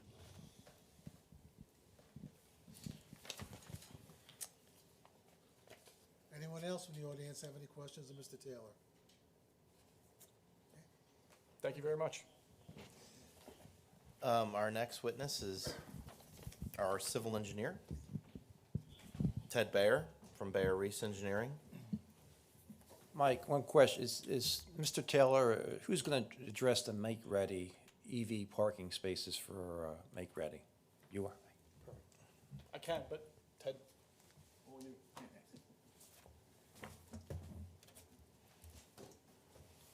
Oh, would you please raise your right hand? You solemnly swear that the testimony you're about to give in this matter will be the truth, so help you God. I do. Please state your name and spell your last name for the record. My name is Theodore Bayer, B-A-Y-E-R. Thank you. Mr. Ogrodnik? Mr. Bayer, are you a licensed professional engineer in the state of New Jersey? Yes, I am. How long you been practicing civil engineering? I received my professional engineer's license in 1989, and I've been practicing civil engineering since that time. And have you appeared before land use boards in your history? Yes, I have, and like Mr. Taylor said, I've appeared before many, many boards, but never in front of the Borough of Somerville's board. So Welcome aboard. nice to meet you all. Could you kindly review the site plan, grading, lighting, utility for the existing and proposed site conditions? Yes, I can. Thank you. First off, on my plan, north is towards the top of the paper, as opposed to the architect's plans, which were down. I can turn this over if you like, if you want to have some consistency, but, We're flexible. okay, great. All right, thank you very much, then. Okay, what we were tasked with was coming up with a grading, stormwater, and lighting plan for the property. So we were constrained with the existing stormwater constraints. I'll start with that first. Right now, in the rear of the property, there is a catch basin just in the corner between the garage and the back of the property. That has some inlets that picks up some drains from the building itself, and the grade itself is depressed, so water from the parking lot will flow into it. There is a pipe that exits that and travels in a southerly direction down towards Cayman Place to a cross trench, a trench drain that crosses across the existing driveway. From there, there's a outlet pipe that goes down to a stormwater catch basin on the back street. So what we did, excuse me, in the proposal, in order to comply with the parking requirements, which was put forth earlier, 2 additional parking spaces are being provided on either side of the driveway, and those are being graded such that they will flow towards the existing driveway, and then on down through the trench drain and down to the catch basin on the back street. What we've also said is that all of the roof downspouts and leaders will be connected and discharged into that system. The ones on the west side of the property will go into a pipe that goes down. The eastern side side of the property, they will go into that existing catch basin. And I did look while we were speaking earlier, well, it came up about that access ramp, the wheelchair accessibility ramp. And we can accommodate that on the west side of the building. Right now, the parking spaces, the ADA spaces, there's a van accessible space, an additional space on the northern side of the parking lot closest to the building. In order to accommodate a ramp, I believe I scaled it from, if we're going to have a door entrance just behind the garage, I believe it was about 100 and some odd feet. Right, we were, just about 120 feet to the southern side of the van accessible space. In order to comply with the 8.33%, I'm going to have to slide those ADA spaces down about probably one space. So the first space against the north side of the parking lot would be a conventional parking space.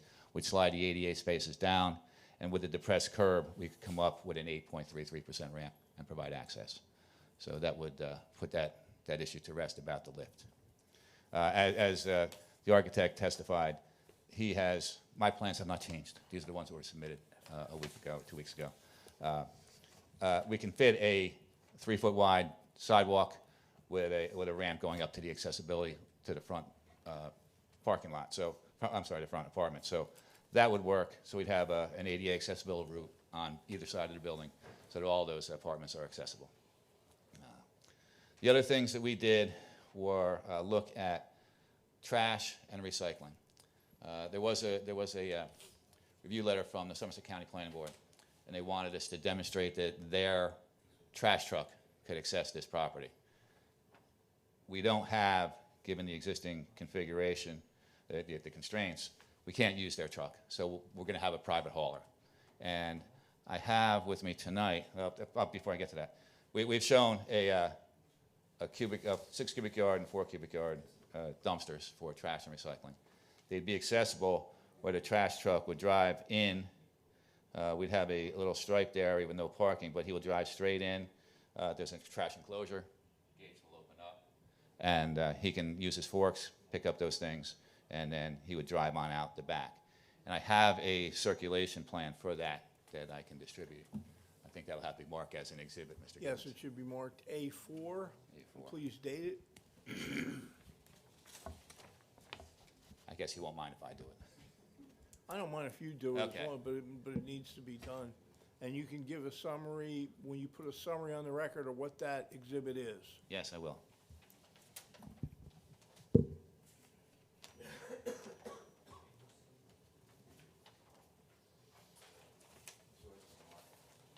Okay, very good. Thank you for bringing additional copies. Okay. Thank you, Mr. Bear. Michael, you want mine? Thank you.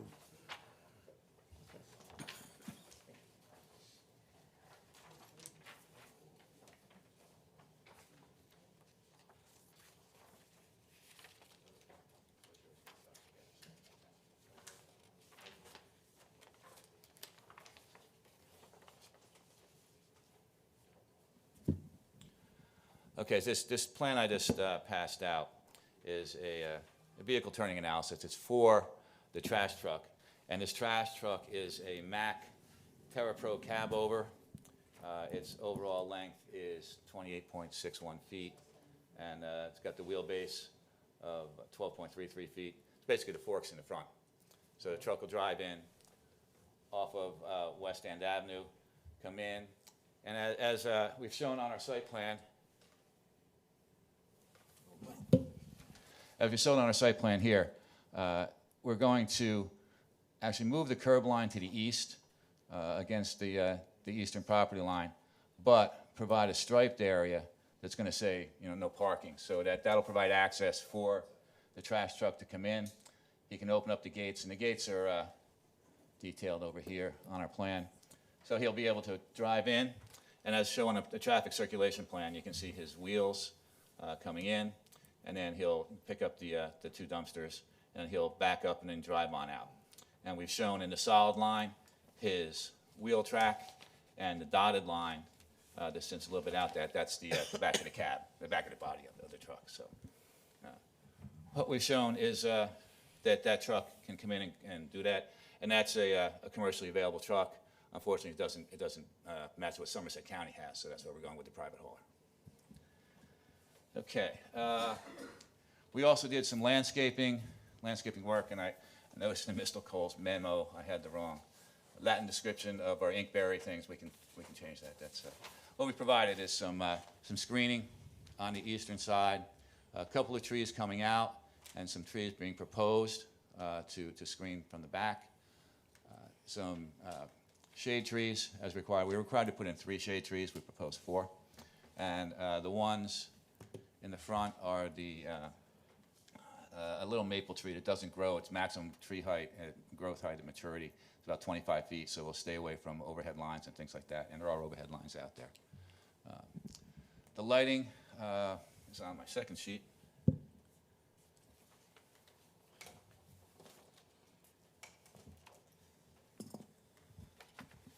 I was prepared in case I had to turn it over. I had clips on both the top and the bottom.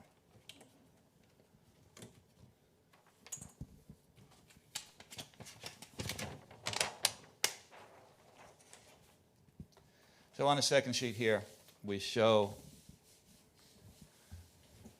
the extent of the lighting. We've shown the maximum and the minimum and we've shown that there's a uniformity ratio of 4:1, which again was in accordance with Mr. Cole's letter. We have the fixtures, the details of the fixtures, and they're fairly decorative but antique looking, but they're LEDs, so they'll shine down. Also on this plan, we show the detail, the clapboard fence, trash enclosure, so that the dumpsters will be enclosed. And that is basically, we have the pavement detail, the curbing detail that were also requested, and the sign details requested by Mr. Cole. So I think we complied pretty much with all of his requirements in his letter. Your lighting shows .1. Your lighting shows .1 foot candles at the driveway entrance off of West End. Are you proposing to change that? Or are you still proposing .1 foot candles, which doesn't comply? Up at the west end side? Yes. What we've done is we proposed put a note on there, we can take a night lighting test, and the lighting will be dimmable. So if we find that it is over zero, we can dim that down. So No, I'm saying you don't have enough light. You're Oh, the showing other way around. Oh, I'm .1. sorry. You're showing .1. Oh, we're in the 0.5. report, in the .1 on your foot candles, Yeah, if you yeah. see near the driveway entrance, you have almost no light. So I raised the question, you should have at least .3 foot candles, I which the see. plan has .1. So, we can add one fixture out there so that we can increase that, so that we'll have enough light coming in.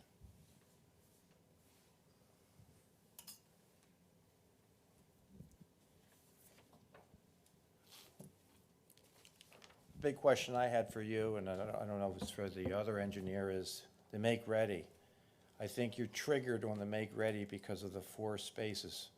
If it wasn't for the 4 spaces, you wouldn't have an EV charging mandate, period. Right. All right, so if the 4 triggers it, my read is the make ready has to be van accessible, okay? Therefore, you're locked into 2 van accessibles.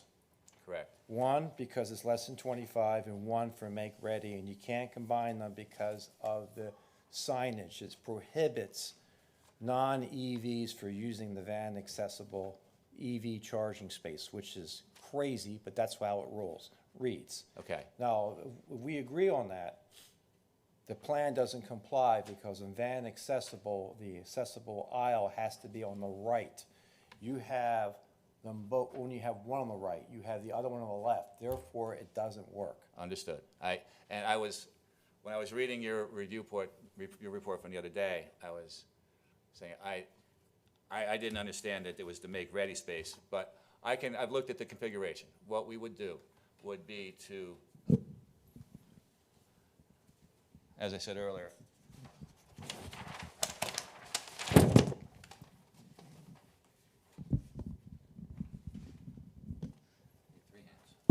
That's fine.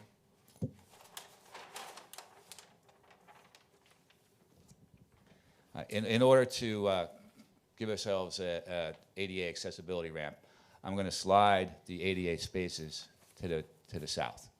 And what we can do is I have a sufficient area that I need an 8-foot wide aisle for that make ready space. And so we would slide everything down, and that last parking space would come closer to the property line on the south. But I can fit that in there. I did look at that configuration.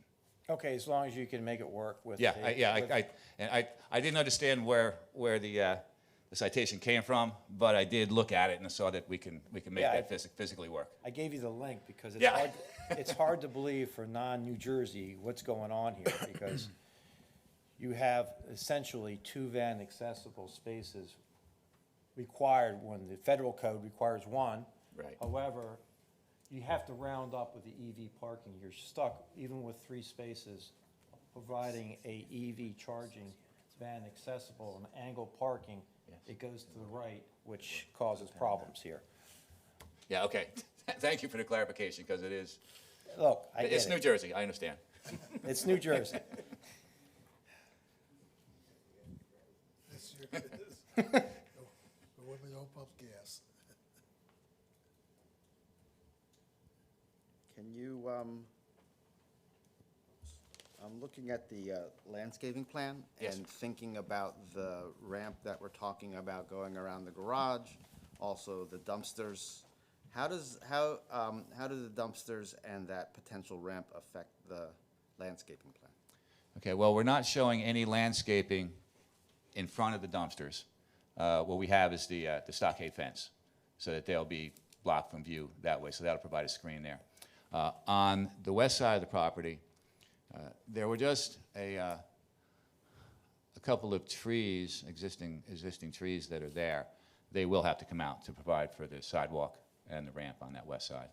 Yeah, the plan I'm looking at has a couple of northern red oaks where the dumpsters are now gonna be, is that right? We're proposing one northern red oak Okay. on the south side of the dumpster. So it's still, okay, it's still gonna be, it's gonna coexist with the dumpsters? That's correct. Okay. That's correct. Okay. And then the landscape plan also has a whole bunch of, are they eastern red cedars? that Yes. Look like they're gonna be removed to provide that striped area for the truck? That's correct. How many are gonna be removed?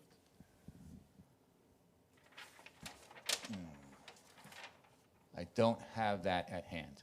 Okay.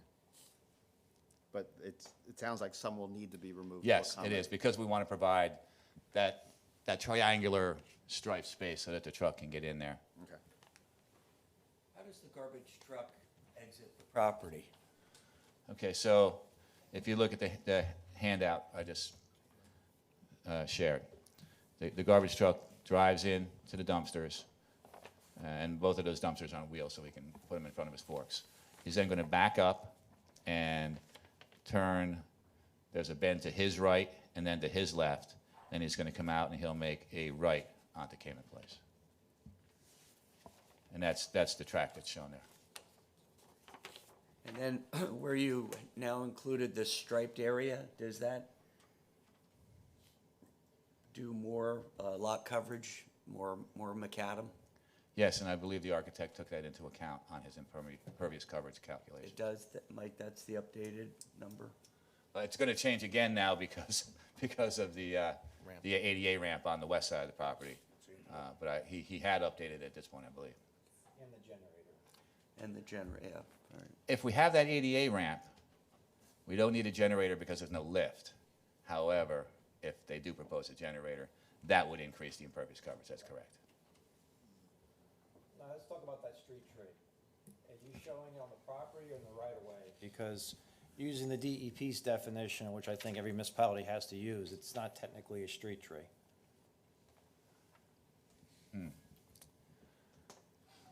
On the plans I reviewed, it was not in the right of way and didn't meet the definition of a street tree. Because it's not in the right of way. Correct. Okay. We can adjust, we can move that up into the right of way. if we It's have the to. board's pleasure. It's underneath the utility poles. I understand you are listing as a street tree. I'm just Right, okay. clarifying that. We can put it in its proper place. It's something with a low canopy. Right, it's a low canopy. It's a low canopy tree, it's a low canopy maple tree, so we Yeah. think of that. Okay. We'll have to comply with the DOT's requirements also because it is a state highway, whether we can put it in that right away or not. Right. We may have to change the definition of it. Let's talk about, I didn't hear mention the sanitary sewer lateral. Okay, so yes, there are, I was in the basement of the building a few months ago. There's two sanitary drops and pipes that go out. They're cast iron. And what we intend to do is televise them and determine their condition and if they have to be upgraded. I've done this in other municipalities also. I did it down in Princeton a couple years ago, where we televised out to the sanitary sewer and determined the condition of the cast iron pipe, and if we had to replace it, it would be replaced. Right. And we can clearly make, Yeah. arrangements with you guys to come out and watch it, no problem. Are there any sump pumps or French drains in the current basement?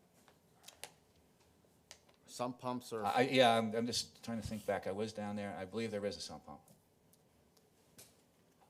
Yep, there is a sump pump. There's one, actually there's one, I know there's one on the west side. I think there might be one on the east side also. And I don't do windows, but in the window wells, we'll have to put in either a sump drain, and I did look a little bit at the inverts. Depending on the depth of that window well, we would have to run a pipe all the way down to the trench drain, because I have enough pitch to do that at 1%. That's about 150 feet. Or we may, I don't think I want to put a sump pump in each window well, but I may route them to one common sump pump and pump that into the catch basin here. But we can do that. That's not an Well, issue. now you're back to a generator. Right. Pardon me? Now you're back to a generator. If I can't do it by gravity, you're correct. But at first blush, just that I was sitting here with my scale, we can. It's a lot of piping to get down there, but at 1% I can get there. Yeah.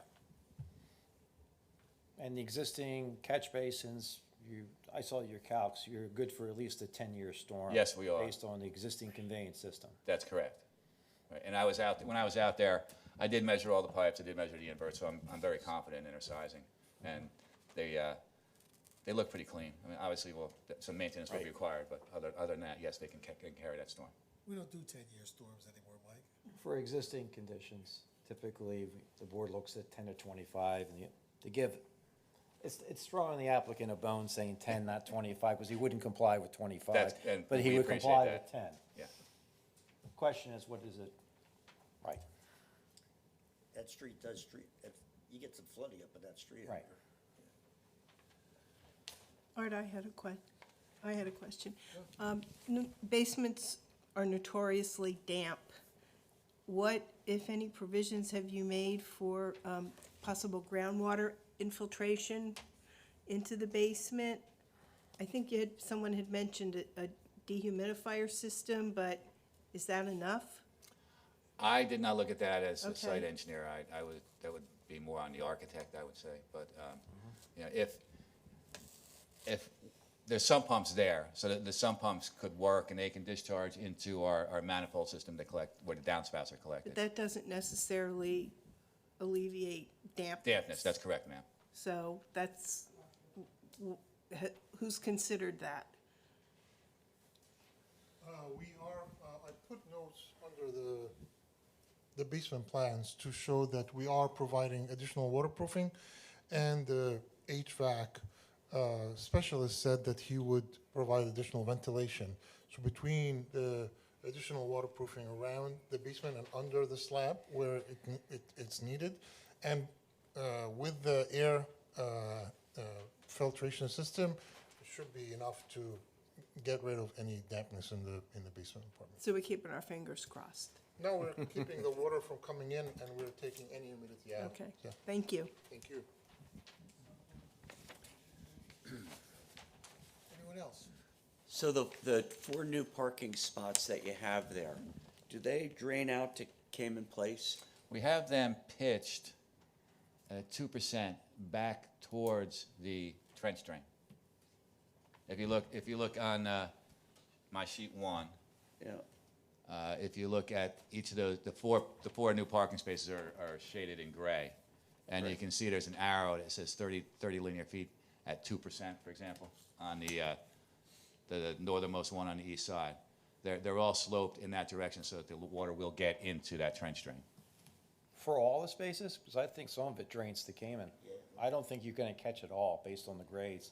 And I'm 61. looking at, also with that, it looks like where at the southernmost part on the last 2 spots, the water would collect right there. It wouldn't drain out to Cayman Place, it would stay there. Yeah, 6193, spot shot, top of curb. There's a high point in those spaces. Not all of it drains on site. Some of the sheet flows onto Cayman.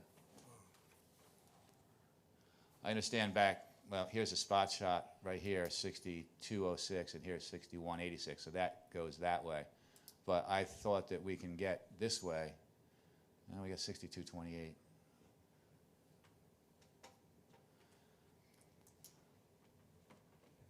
I can pick that up. I could put in another trench drain that would go across the back of those spaces, and that would, any of that new impervious coverage would, I can put another trench drain in and discharge to the existing drain so that we can get it all to there.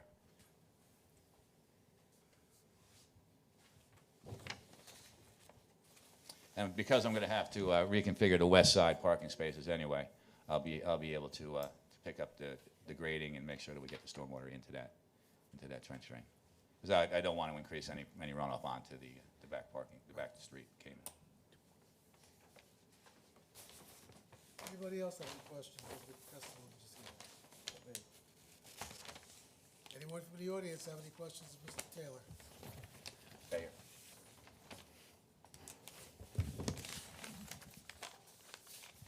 David Lang, Lang, 18 Cameron Place in Somerville. Will the lighting be on timers? Currently, there's one light on the back of the garage that lights up based upon movement, and there's another one on the side of the house that again turns on based upon movement after dark. So are they going to be 24/7, or will those actually turn off? No, all lights, and this is a note. I have a note on the plan that says all lighting will be on timers, so that it can be dim. Do you know what the timing is going to be? It would be at the discretion of the board. Whatever the hours would be, we can do that. But I do believe there was a requirement for security lighting during low activity, and I think the applicant said we'll comply, but the security lighting, to answer your question, has not been shown. It's in the report saying, what is the security lighting? Along with some other lighting questions like the light temperature. I don't think the plan says what the color temperature. I understand it's LED. Right. I understand you provided lumens, but you're not giving me the light color, which is 3,000 Kelvin, 3,500. Uniformity coefficient works, but some of the lighting's deficient, and the security lighting hasn't been addressed, other than it will comply. okay, we can add those fixtures, see what it's going to be at security. Yeah. How tall are they, and what kind of spillage will there be onto adjacent properties?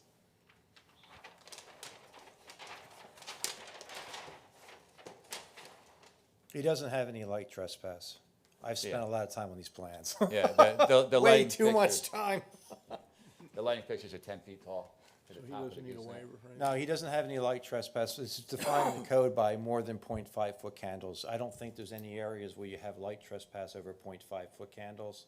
So he doesn't have light trespass. This is some deficiency in security we talked about, but I don't see any light trespass. Okay. One last question. Is there a picture on the plan, because of where I sit, that shows where the fixtures are going to be? Yes.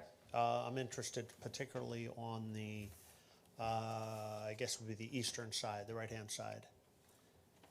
There's one right here. On Okay. this- on this bump out of the parking lot.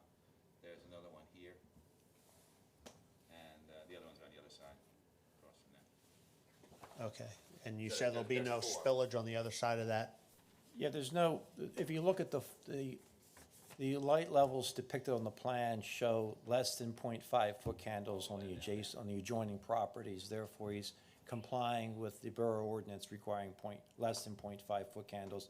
The wall lights were changed from wall packs to goosenecks, and I had some comments regarding because the bulb in the goosenecks extends below the shield, so they're not full cutoff, whether they comply. And I think the applicant is saying they will comply with the borough ordinance. I just didn't have the information. It's about glare.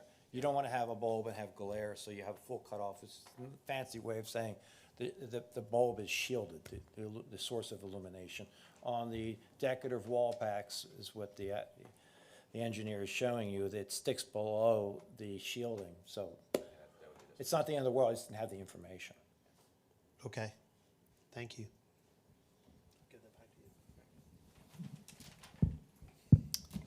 Anyone else have any questions?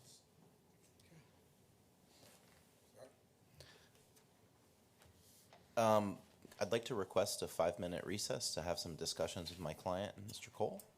Sounds good to me. Thank you.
Okay, we're back in session.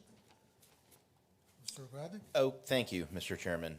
So we had some discussions internally with the professionals, and what we intend to do is request an adjournment without notice to come back. We're going to try to make the November hearing, understanding that we have to have our plans in 10 days prior. If we don't make that meeting, then we'll have to address it at that point. November is 281 West Main, which is the other, this applicant's other project. Right. And then in December, we have an appeal for Top Asian Fusion. Right. And what's the other one, Ryan? The next meeting is Yeah. January 21. Okay. That's the new meeting. We don't have any other meetings per tonight, we Right. don't have any other meetings in December. Right, just November and December. So preliminarily, what we want to do is provide some revisions to the architectural floor plans, removing the basement apartments, which does a lot of things that I think helps this application with respect to the relief for FAR maximum improvement, because we don't need as many ADA spots, and that eliminates some of the impervious. We're going to revise the floor plans and look at the basement in a different way, not as a habitable area, but as a rec area, which will provide some additional square footage for at least some of those units and storage and things like that. We don't want to change the Cayman ingress or egress, I should say, because that's how it's designed. And with this moving down to 6 apartments, we think it's negligible impact. We're going to revise the site plan to provide for the handicap ramp. We're going to address the HVAC and the generator with noise compliance regulations and locations on the site plan. And then, of course, update our FAR and maximum improvement area related to the site plan changes necessitated by, on one hand, adding the ramp, on the other hand, removing some impervious. And then we'll also update the security lighting and temp so we can have that fully addressed. So we would ask for the matter to be carried to allow for some revisions from our engineer and our architect, who we will introduce as our witnesses along with planning once we get So we're looking to concluded. carry it to next year. Well, we would like to carry it to November because we're here that night anyway. It's going to be a bit of a race to get the plans It'll be in. tough. Yeah. It will be tough. What do you think, Brian? Personally, I don't think we're going to have enough time in November to hear both applications. December, maybe. But if we don't hear it in November and it gets pushed to December, we're going to have to put it after the appeal. Because we have 120 days from when that was submitted to make a decision on it. And then if we don't hear it in November or December, it's going to go to January. Ryan, what about the time to act, time for the board to act? Would it, Will you extend that time? Yes. Yes, please. Time of decision would expire on November 13th. Yep. November 13th? So we will need an extension of time from your client. Yeah, that's fine. If this hearing cannot take place on November 4th, which is, I guess, the next day, it would be my recommendation to the board that we ask you to do a renotice. That's acceptable. I mean, I don't know what we can do in November with this, but you've got your work cut out for you to get everything in there for the November meeting, given the 10-day rule. Right. And we already had got through the bulk of the testimony for the East Main project. So I think it's stormwater was the big, there were some questions and some fit and finish on some of the Right. elevations, but I don't see that being more than. Mr. Cole, do you think that's an acceptable timetable? It's all when they get it in. Okay. We just don't want to be, getting into a conflict over this in a couple of weeks. We want to make sure you understand where we are with this, and we want to understand where you are with this in terms of getting all this stuff in. Easy for me to commit to deadlines that I don't have to do any work for. No, I know, I understand, I understand. But I we're have to be careful. We're going to make every attempt to get it done because I think that's going to be the lightest meeting coming up. I'm at all the other ones for the rest of the year, so I think those other ones are going to take a little more time. I I just don't want to put Mike in a position where he's running around like this, trying to meet the deadlines. All right, I understand, Mr. Chairman, I agree. The discussion was hopefully 33 pages goes to 10 pages.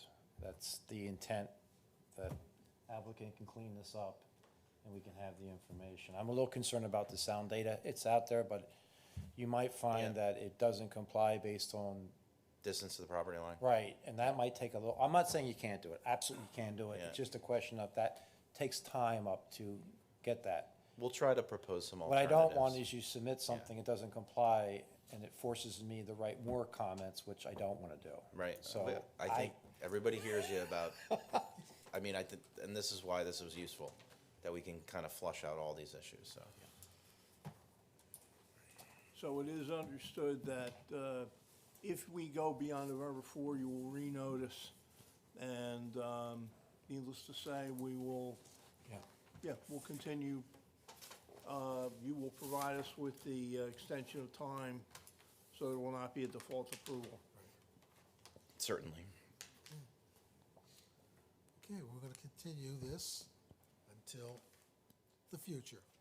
And if it goes past November 4th, then he will be required to renotice. Can we extend it? Excuse me, Art? Yes. I think the next meeting is November 5th. The 4th is Election Day, so that would be a Tuesday. Oh, I'm sorry, I may have. That- Yeah, just to clarify, our November meeting Yeah. would be November 5th and December would be December 3rd. Okay. Someone like, is there any other business to come before the board? Thank you. We'll keep this open until, we should make a motion to go, to memorialize what we just said. What did we just say? We said we're going to continue this. I'll make a Continue motion it to that we November continue it 5th. till November 5th. But if it does not go to November 5th and it moves to a subsequent date, it will have to be it'll have to be renoticed under the MLUL. Okay, someone would like to move that? I'll move it. Second? Second. Second, move the second. Roll call, please. Chairman Adair? Yes. Roberta Carpenitz? Yes. Morgan McLaughlin? Yes. Rich O'Neill? Yes. John Flores? Yes. Eric Alvarez? Yes. All right. Any other business? I talked with, we had a meeting several years ago. Somerville, Raritan, and Bridgewater Planning and Zoning Board. It's just a workshop.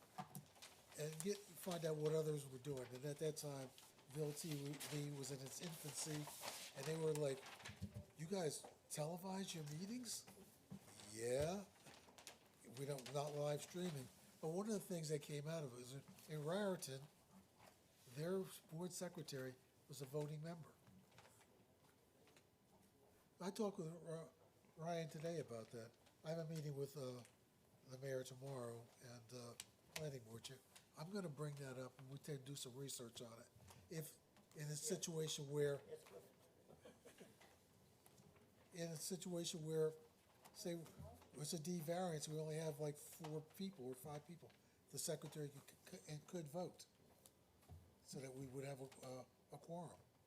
I'm, Mr. Chairman, I'm not especially in support of that.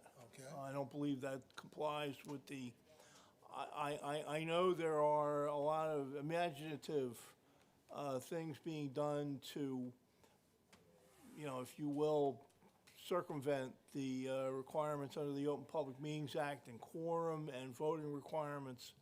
I don't know that having the secretary as a voting member would necessarily pass judicial muster, to be perfectly blunt about it. I'm not trying to insult our secretary in any way.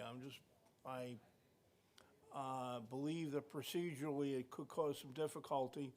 And the worst thing you want to have happen is have a denial or approval kicked out because you didn't pay attention to the if you will, the niceties of the law. I mean, I know there are some towns. I have a town right now where I have a husband and wife both on the board. And I mean, they have determined that, they'll do that and take the risk. Well, that's fine, but here, I believe the board would be taking such a risk, and I don't think it's advisable. Okay. Okay. Or Cliff, isn't there some case law that if the secretary is over 50, they can vote? Okay, all right. How about members over 75, can they vote? Rich, they get 2 votes. Does the board attorney, does the board attorney get a vote? I just turned 64 today, so I mean. Oh, happy birthday. Happy birthday. 64. Oh, no, it's all right. Listen, I can't, I'm very pleased to be here, and I'm not trying to, I understand the approach to that, but the last thing I want is to have a Superior Court judge say, "Nice try, guys, do it again."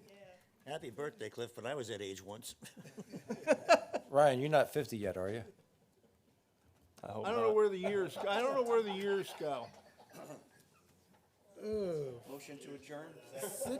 I've been doing these meetings for 4 years, and I don't know where the Wait, time goes. did we adjourn? And we're getting ready to. Oh, all right. Morgan made a motion, Rich seconded. All in favor? Aye. Opposed?